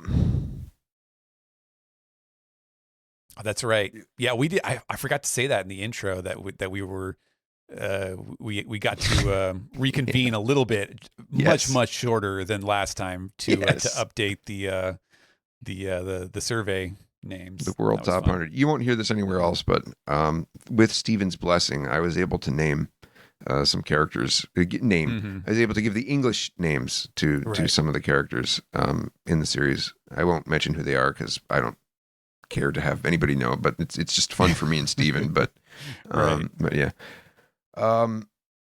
Let's see. Is there a question that's like, who's your favorite guy or who's your favorite gal? Is there one of those down the line? No. This is the last. This is the last character question. All right, fine. Then in that case, I don't know how, because she's my favorite gal in the series. and that would be Dr. Kreha. Oh, She good. is one of my favorite characters because she is just the coolest Mm-hmm. character that I can think of. And her resolve is what it really struck me because Mm. her being who she is sold Chopper for me. So yeah, probably Kreha. Nice. I love her attitude. Mm-hmm. Next one is your favorite arc. I really like Skypiea. Mm-hmm. And I was a fan of Skypiea when Skypiea was still Skypiea. Yeah. And there are a lot of people who I know did not like it back in the day, but no, I read the writing on the wall, and I knew that that was going to be a big one coming down, but the line. But I got to say Arlong Park. I can't deny that Arlong Park is what solidified the series for me as something really special. So, and that's why Arlong is my favorite villain. Right on. And then the last one, I don't know how how wide your knowledge goes on this one, but we do also ask folks what is their favorite opening in the anime, What does favorite mean? right? Does favorite mean most exciting? Does favorite mean the one that most represents the series to you? Mm-hmm. Because if we're talking about what does favorite mean that it represents One Piece to you, then will be We Are every Right. single time. Yeah. If it's the one that I get the most like pumped, then it's Believe. Because the visuals in that with the music and I am a huge Eurobeat fan. So that was super exciting, but it's not quintessentially One Piece to me. I love it, Right. but it's not the quintessential One Piece. And then, I mean, you have a bunch of others which are amazing earworms, and fit the arc at the time.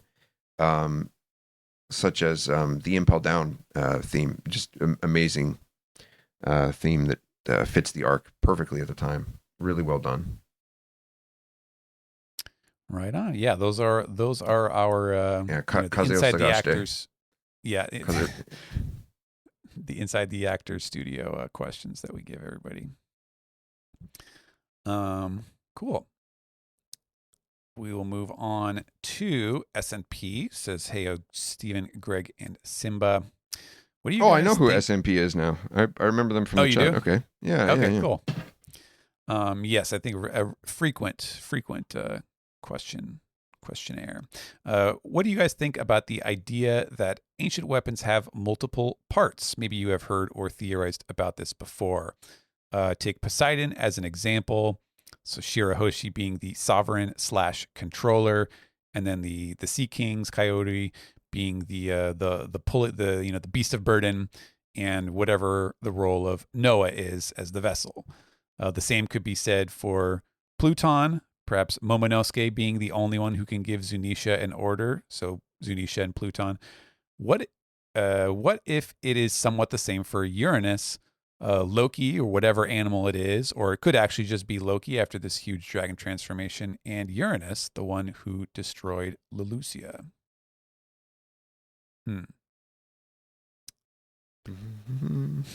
Yeah, I completely agree. I mean, me in my super shonen mind, like I would love to take that literally and have like transforming like gattai. Yeah, giant robot style. Yeah, giant robot style. I mean that is my dream to see a flying mecha dragon. But yeah, no, yes, I don't know about Noah being part of an ancient weapon because I think Noah was constructed more as a part of a way to save the people. Right. But that doesn't detract from the fact that by its nature already Poseidon is a multifaceted weapon. It's not it is a single it is a single identity. She is a single identity, but it's not as simple as being a thing because I mean, she controls all those different moving parts. So yeah, I Yeah. had a really funny image edit that I never posted, which was I took a picture of God, what's his name? Who does oh, Honey I Shrunk the Kids actor? Oh, Rick Moranis. Rick Moranis. Who does Rick Moranis play in Ghostbusters?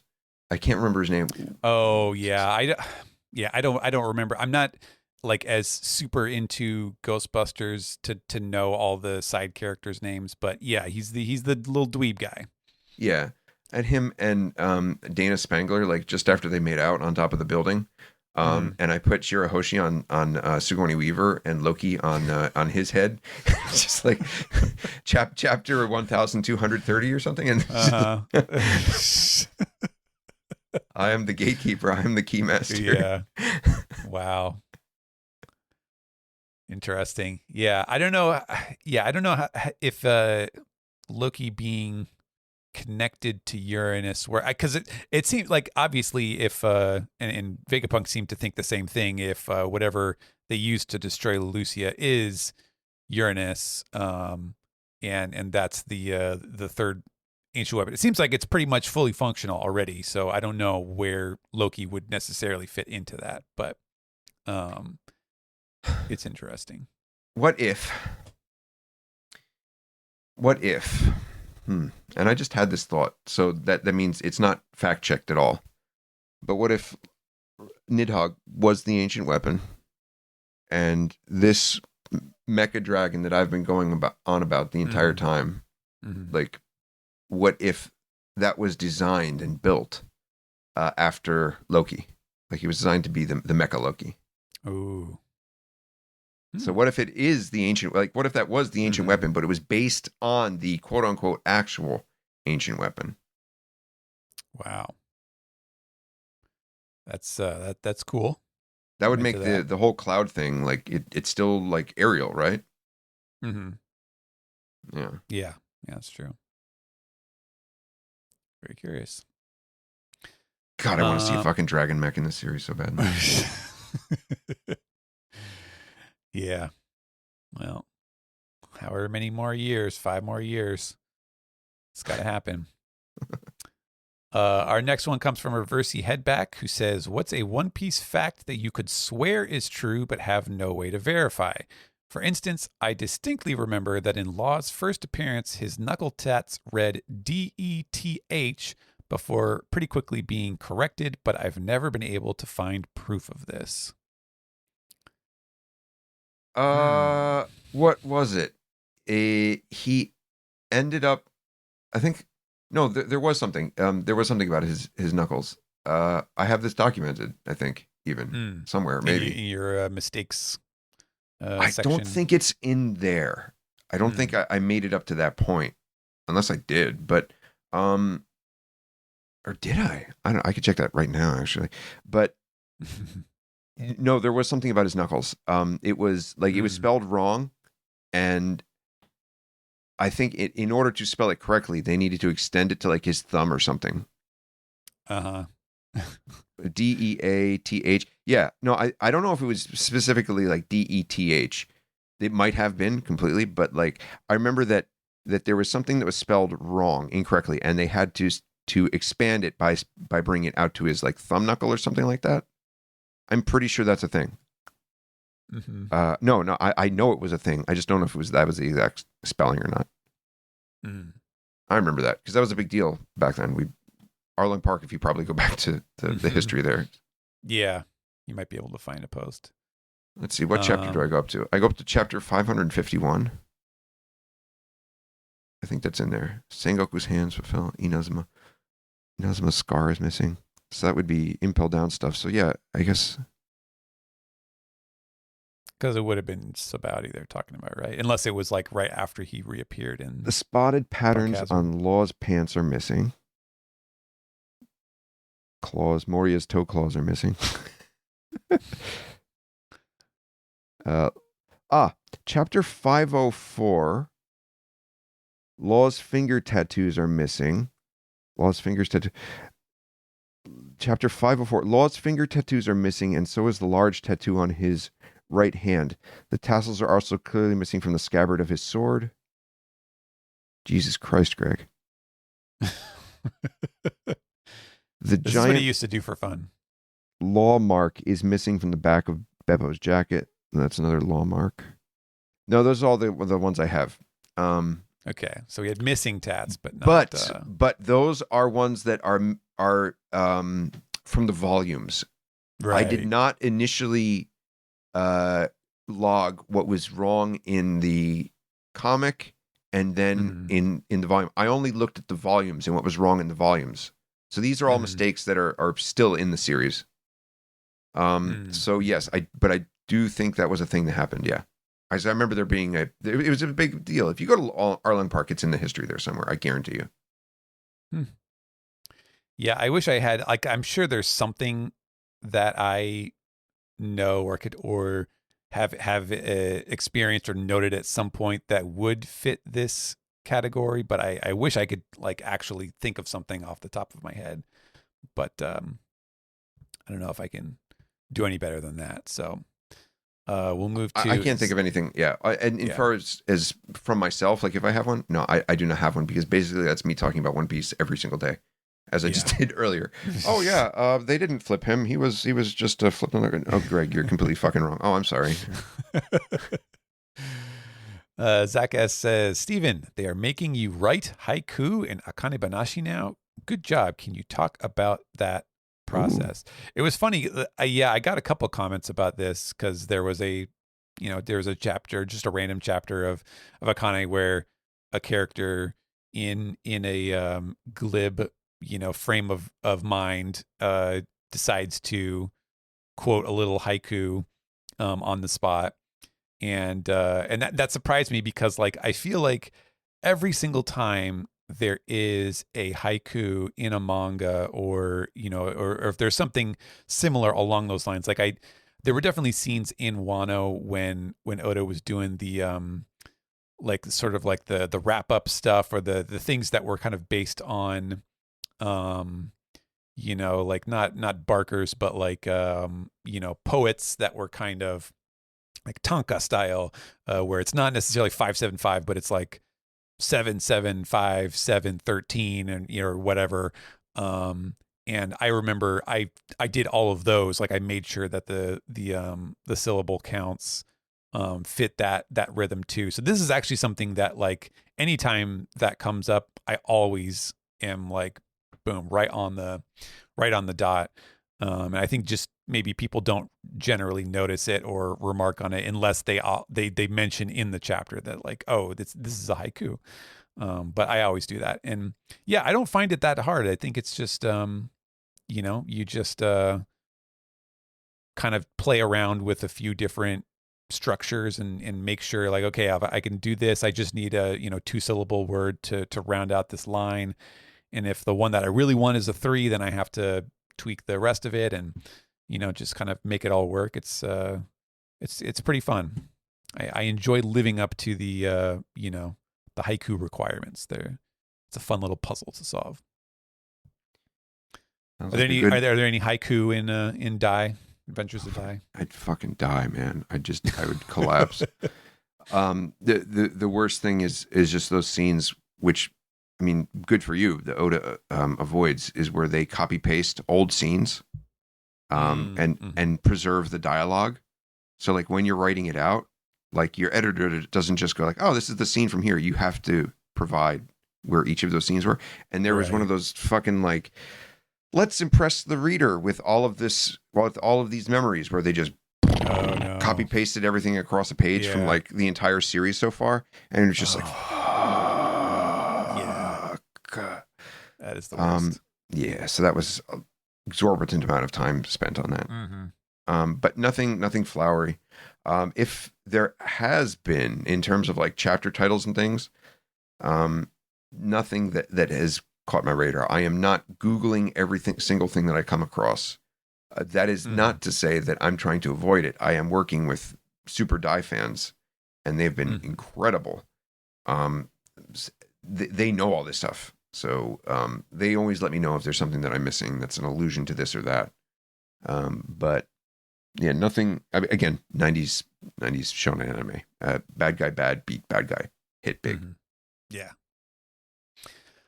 We have another comment from SNP. This was just the other day, so clearly once we knew we would be convening here to do this episode, SNP wrote in to say hello once again. In one of the recent episodes, Sam talked about how maybe the devil fruit awakened and evolved. For example, he said Kaido's fish fruit was maybe originally a fish fruit, but someone awakened it and evolved it into the fish fruit model Seiryu or Azure Dragon, so that when Kaido eats it, he becomes the dragon instantly. Although I have a problem with that example, he does have a similar thought with one of I have a similar thought with one of my longtime theories about Vegapunk's devil fruits being human dreams / desires. It's the idea that there is no Nika fruit at first, but because Nika, the legend or original liberator that was just an original user of Gomu Gomu, and people assumed the rubber property is part of Nika's power / legend, so the fruit evolved and turned into the human fruit Nika. That would help me feel better. If true. Yeah. I'm not against it. It's funny. We were just, talking about that panel earlier of Yarudu, right? Like remembering Right. that. And I was thinking to myself, like, Nika is real. Like Nika existed at one point in history, but like, what were they capable of? Were they truly capable of all these magnificent things? So was like Nika an actual god? Well, but okay. No, I do not think that. I don't think that Nika was an actual god, but did Nika have the ability to stretch or to do silly things? Mm-hmm. So, like, did Nika have the actual gum fruit? And were they just super stretchy? And based on that, did people create this idea, this concept of Nika that was the Nika fruit and then had that ability in it? Mm-hmm. Because there's a couple points in the series where, like, it's important that Luffy is physically made of rubber. Right. The actual like substance rubber. Mm-hmm. Or at least, part of his skin is, or magically it is whenever it needs to be, blah, blah, blah. Right. And not Logia standard, but like it is rubber. So like, then why would that make sense? Like how could they justify that with it just being this like quote unquote god? How can you say, well, like he was a god of rubber, but he was the god of this, like what? It feels like law almost, with like powers that just extend way beyond what they quote unquote should be. So like, did Nika have a rubber fruit? Was Nika able to do all these crazy silly things that gave people joy? And did the Nika fruit become based on that and then thereby inherited the properties of said rubber? That's a great question. In terms of whether does it literally power up or not, I mean, it's Oda's story. He can do that tomorrow if he wants to, right? Right. So as a concept, does it work? I think it can, because he can make it work. And we don't know how they were made yet, so yeah, I like it as an idea. Mm-hmm. Yep. Our last one on Discord here comes from Bartolomeo. It says, "Hi SGS crew. I had this thought the other day. Do you think it's possible the One Piece is depicted somewhere on the Elbaf mural, but we can't tell because we don't know what it looks like? Basically, what are the odds Oda is pulling a hiding in plain sight trick with the final treasure? After all, whatever the One Piece is, it must play an important enough role that it can influence or has influenced the history of the world." So I don't want to say that I know whether or not Oda has conceived of what the One Piece is or is not yet, but I do know that through a certain point in the story, Oda simply did not know what the One Piece as a physical thing was. And he developed that over time. And some of you might be surprised about how like quote unquote modern One Piece was at the time when he was still going over that. Mm-hmm. I'm not going to say it's like anytime recent, but like you might be surprised when he was still like, I wonder what it is.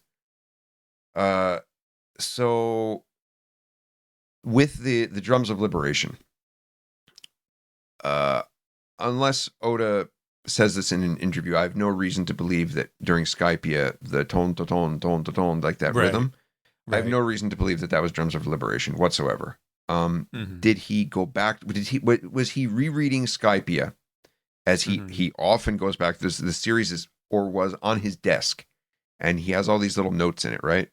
Mm-hmm. I think even at one point, like fans were trying to like figure out where his fusen, his what do you Oh, call his them? bookmark is, yeah. Bookmarks. Yeah, like they were trying to figure out where his bookmarks were and like what Right. pages they were. Jeez. And uh, so I think he probably went back and fit that into the story. That can or cannot be a retcon depending on your definition of a retcon and whether Mm-hmm. you're an optimist about it or a pessimist about it. Um, but the point is, like, he retrofit that into the story. So is he able to? I doubt that Oda could resist the urge to retrofit whatever the One Piece is into Mm. into the story. So Mm-hmm. like I would find it very hard for him to have gone back and like found like okay and like found some design or some theme or a location and have been like this is what I want it to be and then based it on that. So is it in the Harley? It absolutely could be. Um, I would be surprised if Oda could resist that temptation. Mm-hmm. He goes for that stuff. Yeah. I wouldn't be sorry. I mean, of course, when I think about like, oh, what are like the hidden meanings that we're looking at, but we don't necessarily know what they are yet. And all of our talk about like, what is this? What are these, spiky orbs that people Mm-hmm. are carrying Mm-hmm. around, and Mm-hmm. what do those represent? What do those stand for?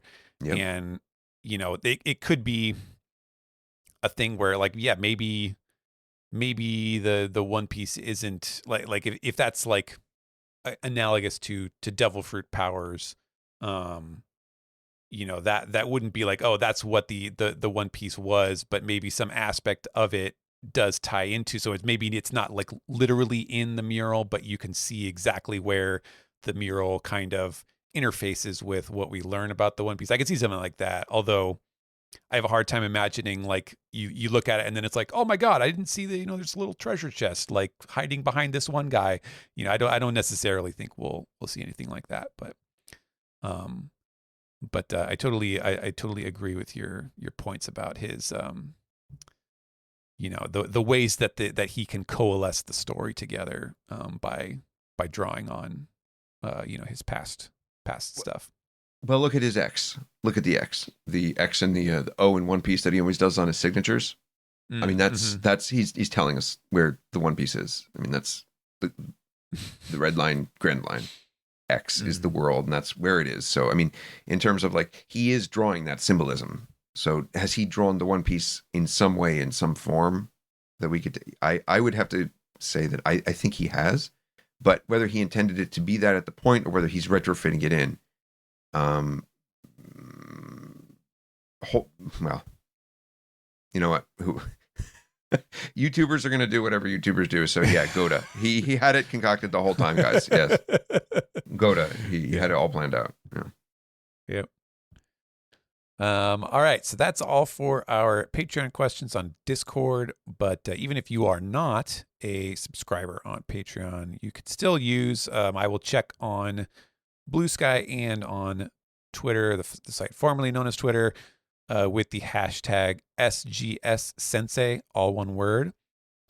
So I will start over on Blue Sky with Emil Nordpol.bsky.social, who says, Dear SGS Sensei, what is the meaning of the name NES Lobby?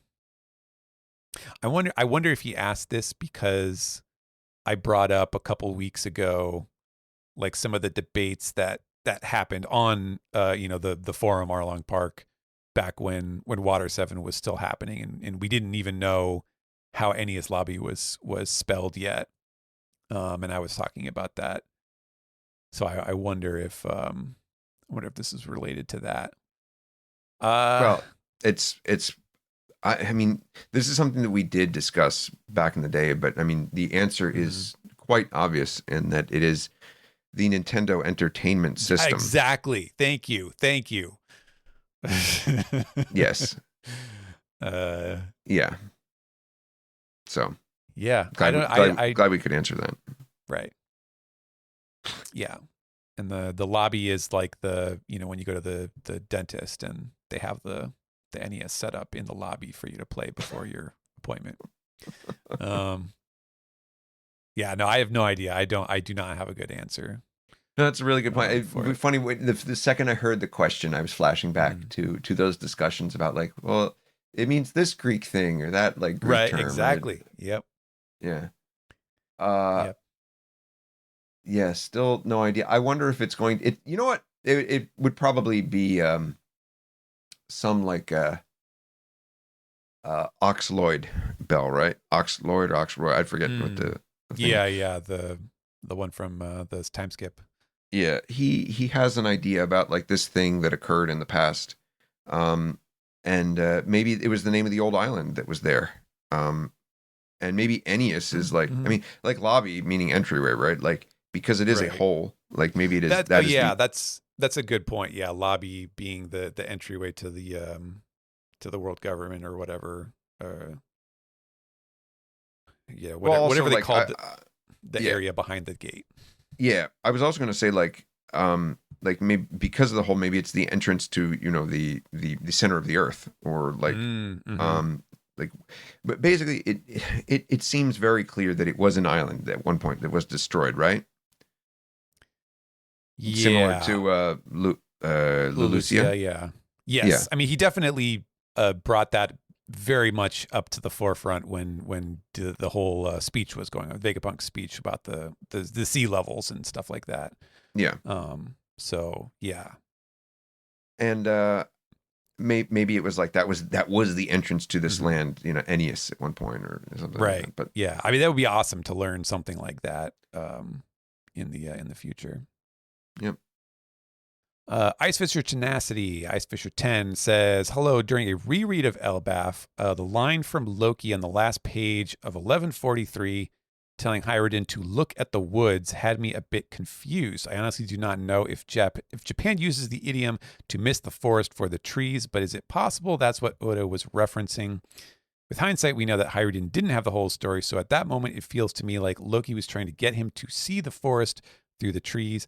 I could be misinterpreting this line, and I'd appreciate any insight as to how you understand the original text. Yeah, so if I'm recalling correctly, this is they're down on the on the surface when Loki's chained up, and what was it? It was before we see all the God Knights coming up and kind of messing with stuff, but like something bad is going on or is about to happen. And I want to say that I did come to this same conclusion eventually, where at the time it wasn't clear if there was more, if there was something that we weren't aware of that Oda was setting up with that. But in retrospect, it seems clear that like there, aside from like the the little people who hang out in the underworld and like tend to Loki or whatever it is that they do, there's not a lot going on down there. We don't like there was no like lurking threat or something that would have changed that situation. So I think I did in retrospect come to that conclusion that he probably did mean it in the idiomatic sense, but I think part of the reason why I didn't see it that way initially was that I did not have a conception that they did use that idiom in Japanese. Like to miss the forest for the trees is kind of an English saying. I don't know if you've ever experienced it, because he just says like look at the forest, right? It's like Mori o Miro or something like that in that scene. I don't know. You might be like, what the fuck are you talking about, Steven? Me? Yes. Or listeners? Me? I have no You. idea what you're talking about whatsoever. Okay. All right. No, All right. I'm just listening. I'm entertained. I'm just like, I've got Okay. my popcorn here, and because I don't Mhm. remember the scene even at all. Yeah. So yeah, Right. this Well, is again, and study then for me. right I because it turned out that wasn't necessarily a very pivotal scene, so that was just kind of a do they random have that moment. idiom? I don't know whether they do or not. Have you since Yeah, looked into them? that's what I'm saying is I've never seen that before used in Oh, that way okay. before, but given the context and the fact that like it doesn't really seem to line up with anything that we see, I kind of have to assume that that is what it is. So I forget either.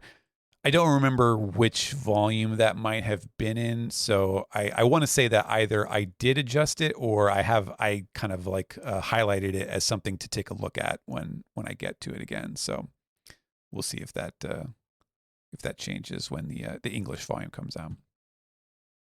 Let's see. 日本語の木を見て森を見ず。だって。 Okay. All right. So yeah, look at the forest, don't look at the trees, or without looking at the trees. Huh. I wonder where that, I was like, was that wasn't like a Shakespeare thing, or was Shakespeare just referencing that himself with the forest moving in Macbeth, I think. Anyways, all of that is an aside. We'll go on to 16th century England in John Haywood's 1546 collection of proverbs. Cool. Zach B at McLovin B18 says McLovin. he has dated when he thought of these questions. So he's written out 3 questions here, and he has attached a date to them for fun as to when he came up with them. So it's SGS questions. When you do read One Piece, which version do you read more, and do you enjoy one more over the other? December 30th, 2024. I'm guessing that's like which language, because I mean, if you read One Piece, like there's only one One Piece to read, right? It's just the manga. Yes and no. Yes and no. I don't know how far they're going with this one, but you have the volumes, right? Mm-hmm. Or you have Jump. You have the Jump versions. True, then you have the volumes. Then you have digital versions. Then you have digital color versions.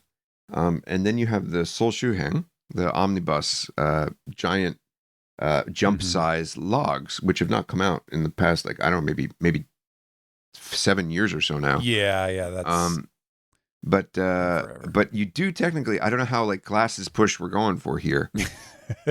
But I prefer the logs if I have access to them, because they're huge and they're easy to read.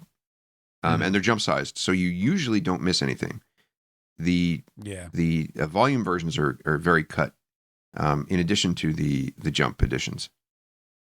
Mm-hmm. But the jump editions are cut. The volume versions are usually cut, although I think they made some exceptions during Marineford. Yes, we were talking about that just the other day. Oh, okay, that one random volume where they did include the full art. Yeah, which is very, very strange. Very strange. But there's actually a lot of details that people have missed over the years, from background characters and mob characters that are cut off in both Jump and the volumes.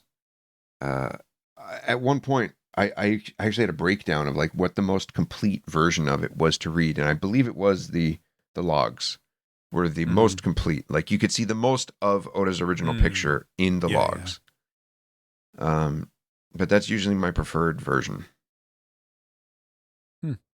In Japanese, obviously. Duh. Yeah. I mean, no offense, Stephen. for me, yes. Yeah, for me, obviously, I do have full sets of the Japanese and the English, and obviously, yeah, I will almost always defer to the Japanese, although I do enjoy, like, once the English volume is finally out, it is sometimes nice just to read it and to like go through it and like, to read through it so fast that I don't have time to like think about where my thought process was for all these like different translations and little problems and challenges that came up. Sometimes it's nice to just kind of like actively shut my brain off and see what I came up with, which is always a nice change of pace. Since usually when I read manga, even though I enjoy reading manga in Japanese, it is like immediate work brain. Like it just clicks on, the process clicks on, and I'm translating stuff in my head, which is not always what I want to be doing when I'm reading stuff. So, but yeah. Next question. Do you think this is fun? January 24th, 2025. Do you think we'll see the full meeting of Shanks ? And the five elders? And he says in parentheses, now confirmed to be Shamrock from the volume 114 SBS. So we were just talking before the show that I don't have I don't have volume 114 yet. So I actually have not seen the SBS, but I'm guessing this means that Oda confirmed that when we saw what we thought was Shanks talking to the five elders, that would have been Shamrock, which is pretty apparent once we learned that he had a twin. But he has this whole like, okay. Mm-hmm. Oh, well, just the question is, do you think we'll ever see the full meaning of that, of like what he said to them about a certain pirate? That's a good question, because I don't think we ever found out necessarily who he was talking about, right? Fucking, if he's Zebek's son, I'll fucking put my fist through the wall. Yeah. Yeah. And they just all face palm immediately, like, oh God. It's the Naked Gun. Yeah, exactly. Yes. I would hope that it's Luffy. Yeah. Yeah. I mean, that's kind of like what I always thought when it was like, oh, this is Shanks. He's probably talking about Luffy. That's what I always kind of had assumed. But that would be interesting, knowing that it's Shamrock now, if he was talking about Luffy too. We'll see. And lastly, September 29th of 2025. Do either of you have any standout career highlights? Boy, well, been translating One Piece for 500 chapters. That's pretty cool. Congratulations. Also 500. That's right. Yeah. Your highlights. I think really for me, I mean, I've done some pretty crazy stuff. Mm-hmm. But at this point, like thinking about like what has kind of sustained me through all of it, has been just achieving that initial dream of getting to this side of the ocean and starting a married life here. Being able to teach here and being able to continue to teach and holding on to that position, which in and of itself has been a lot of hard work, harder than it seems, because people don't normally do what I do, especially not through the JET program. So there was a lot of fighting to get where I am, and not just against other people. Like, I don't mean just like fighting against others for a position, but like against literally like a government, like some Luffy against the government, to be able to keep doing what we do and how we do it. And there are some losses and there are some wins, but to be able to, the career highlight would really be just getting to be able to keep what I do day to day in my day job, is really, really special to me. And the people who have been a part of that all the way through, and I mean that, related to personal life and you, Stephen, obviously, and the podcast members with everything related to hobbies and whatnot, and through everything that we've been through, the ups and downs, is really, in terms of a career highlight, that first step is getting the job over here, and that was so big to me. So that really is it, because without that, there's nothing else. So yeah. Wow, nice. Yeah, I mean, I have a lot. I have a lot of other, highlights. Like obviously, getting to work on One Piece was a dream come true. And of course, like you said with your stuff, it is a lot of work and a lot of headaches, and definitely not all sunshine and rainbows, but definitely a dream come true. And I've had a couple other moments that were like that, where it was like, wow, I can't, I never would have guessed that I could have gotten the chance to do this. So, um, but it's hard to top the time that I've had with One Piece specifically. Mm. Let's see.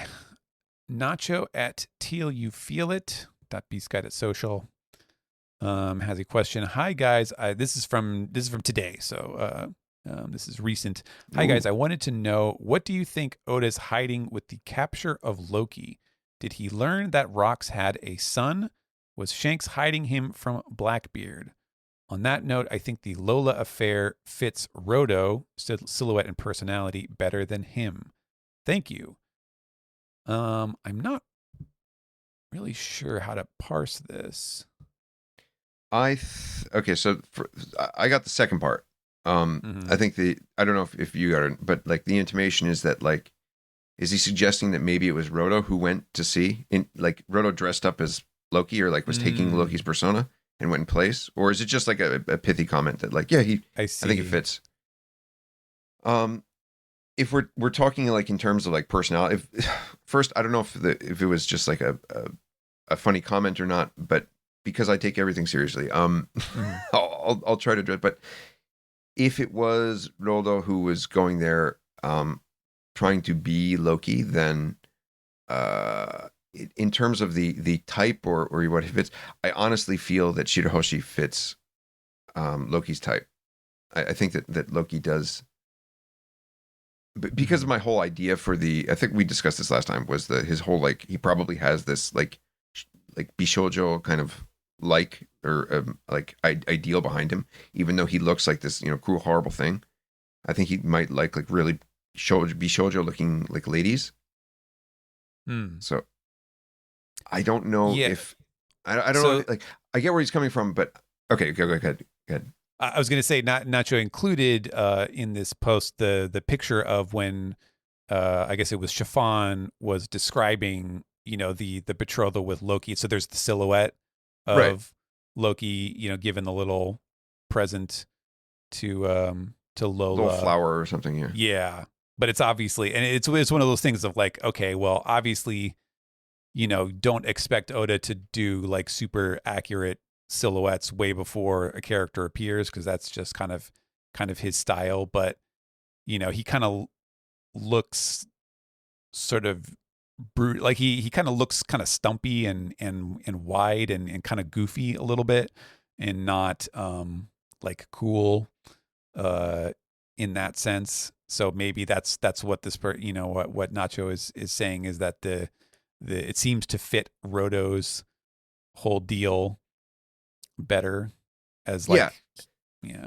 Okay, so we're on the same page. So that is exactly the image that I got in my mind. Okay. Because that's the one that everybody's thinking about, right? And the biggest thing there is really the size difference, right? Because it's such a dramatic size disparity. Right. This has the potential, like, if he did go down that road, like if he's like, oh yeah, it was really Rodo the whole time, the whole time. If he does go down that road, that's what I would call a retcon. That would be and like he's fixing a mistake retcon. If you look at the old Big Mom, like even the old Big Mom should be a retcon. Like, people can argue for it all they want, but like, looks wildly different there than. And sorry, people don't have any perspective for what I'm talking about. I'm talking about the conversation. Fuck, who was it? Garp, who was talking about the emperors, and we get the end of Water 7. Well, I mean the return to Water 7 after Enies Lobby. Right. And we get the shadows of the emperors. And if you look at Big Mom there, Big Mom does not look like Big Mom. And even if you look at the shadow of Big Mom, like that dramatic shadow figure of Mom that he drew with the menacing eyes and the mouth, like it can be, but it really doesn't match up well. Like it's all for dramatic effect. You can argue that like, yes, it does fit the general idea, but like, no, he was trying to be dramatic and give you this like horrifying, terrifying image at the time. And it doesn't fit perfectly. It's not 1-2-1. The problem with the Loki and Chiffon thing is that it's so dramatically different. Like it's not even close. Like Ancient Giant should have been so much bigger than that. So the question is, does Oda want to admit? Is he okay with that being just an image in her mind, or does he want to make it seem like he was like it was planned like he the was whole doing time? something there? Yeah. He was doing it the whole time. And that's, I mean, if he does that, like let's say he does make it like, oh, it was actually Road that went. Fucking people will lose their minds over Goda stuff, and I guarantee you, it is not that. That is a retcon. That would be a retcon. Yeah. In terms of personality, though, I think that we're going to find that Loki actually has a soft spot for Bishoujo. So I think it's all going to fit, especially with Mosako stuff, shaggy stuff. Yeah. Maybe we'll figure out what this part of the story when we get to whatever that reveal, whenever that reveal happens. Because we still need. There's certainly some questions still open about Loki's backstory, and then I think what this other part of the question was what is Oda hiding with the capture? I'm guessing he's referring to Shanks capturing Loki, like bringing him under heel. But what is he hiding? Did Loki learn that Rox had a son? Was Shanks hiding him from Blackbeard? That's a great question. I have not given that a lot of thought, so I really can't answer that myself personally. I'm not super interested in that, so I just really haven't thought about it. Which is selfish, but it is what it is. Yeah. Sorry. No good answers for you there. All right. And then over on Twitter, we have our usual friend OP at Champagne Bala, who does have one quick little hit of questions. This will be our last stuff to go over. Theories on editor Fukuda regarding Oda said Shamrock's intro chapter was big and could only be known if he revealed the One Piece. So does that mean there was that whole comment, right? I never read the Japanese, so I'm not super. Yeah, I don't know what this is referring to. I know that something was said in some interview. The editors are basically hype men at this point. Do you ever see that Key and Peele sketch with the hype man that is just like too overly exuberant, just turns into an animal? Yeah. Not to say that he's lying. I don't think he's being completely disingenuous, but one of his best editors, who is it? Onishi? Onishi also said like, Oda is definitely planning on ending the series in about 7 years. And he said that over 10 years ago now. So yeah. These people just say shit. So I'm not saying that that's not based on anything. There is something that's probably tied into it, but having not read the Japanese and knowing the editors for what they say, grain of salt, but also something that when you know what it is to go back and go, oh, okay. Maybe with the red hair or something, right?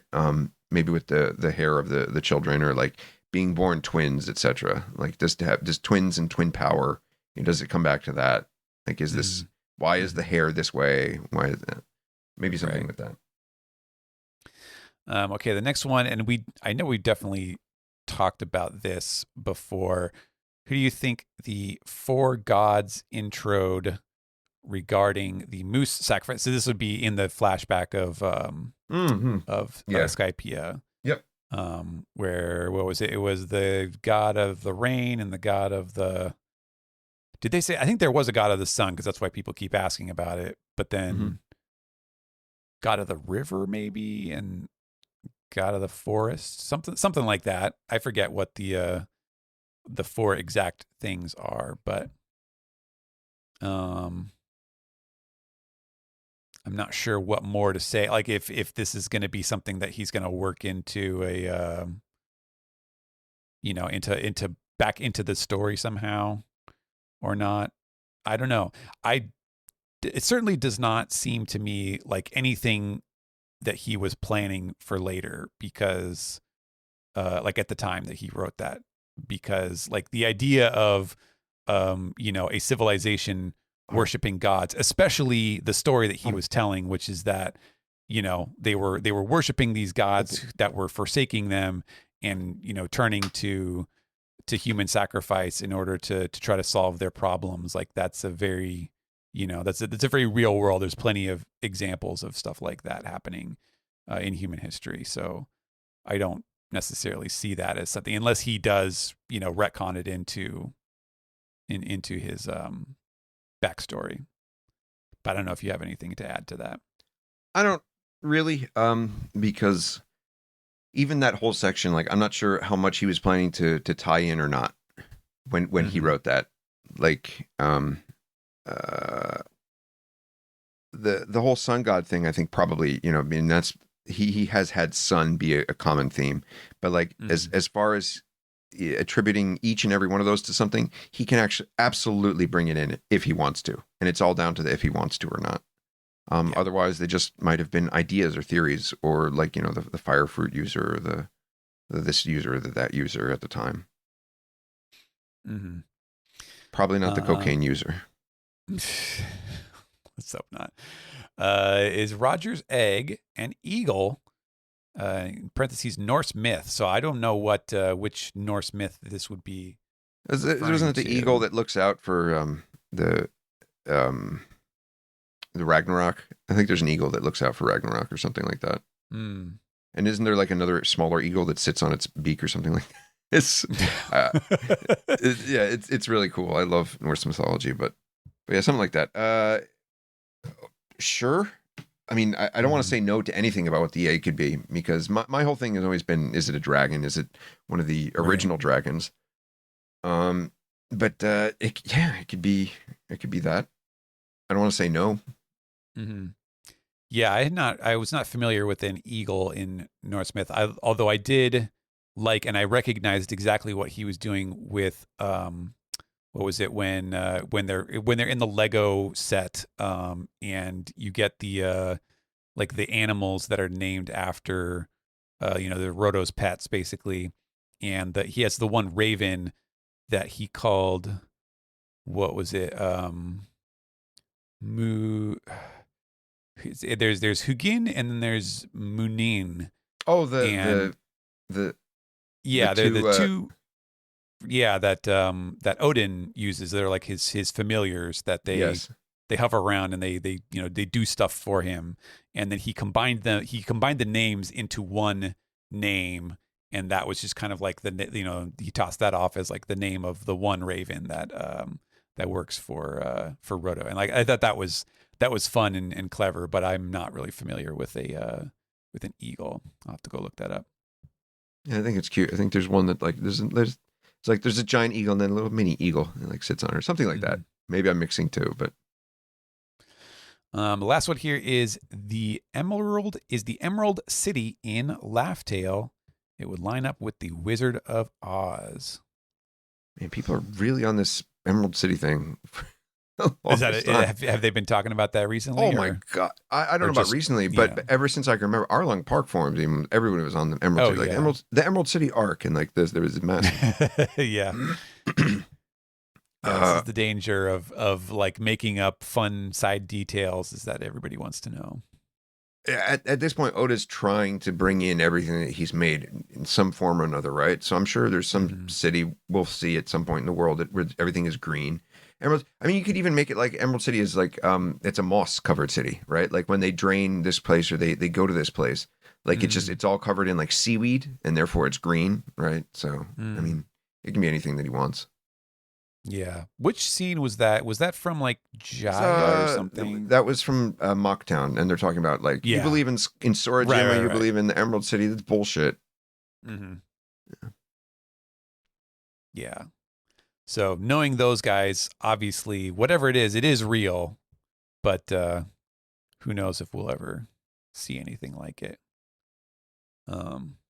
If anything, I feel like, the fact that if it was Laugh Tale, I feel like that would have been an evidence that we wouldn't hear, a hint for it from some, because that would have meant that, I don't know, somebody on Roger's crew was telling stories, and that just doesn't seem to jive with what we know about them. But that is it. Some good questions there. Good stuff to ponder. Once again, you can submit those questions anytime. I do check I check the timestamps, make sure we find the ones that haven't been read before. You can do that on Twitter or Blue Sky with the hashtag SGS Sensei, or if you are on our Discord in the Patreon section, there's an SGS channel there to submit your questions there as well. But I think that's going to do it for this week. So why don't we round this thing off? Alrighty.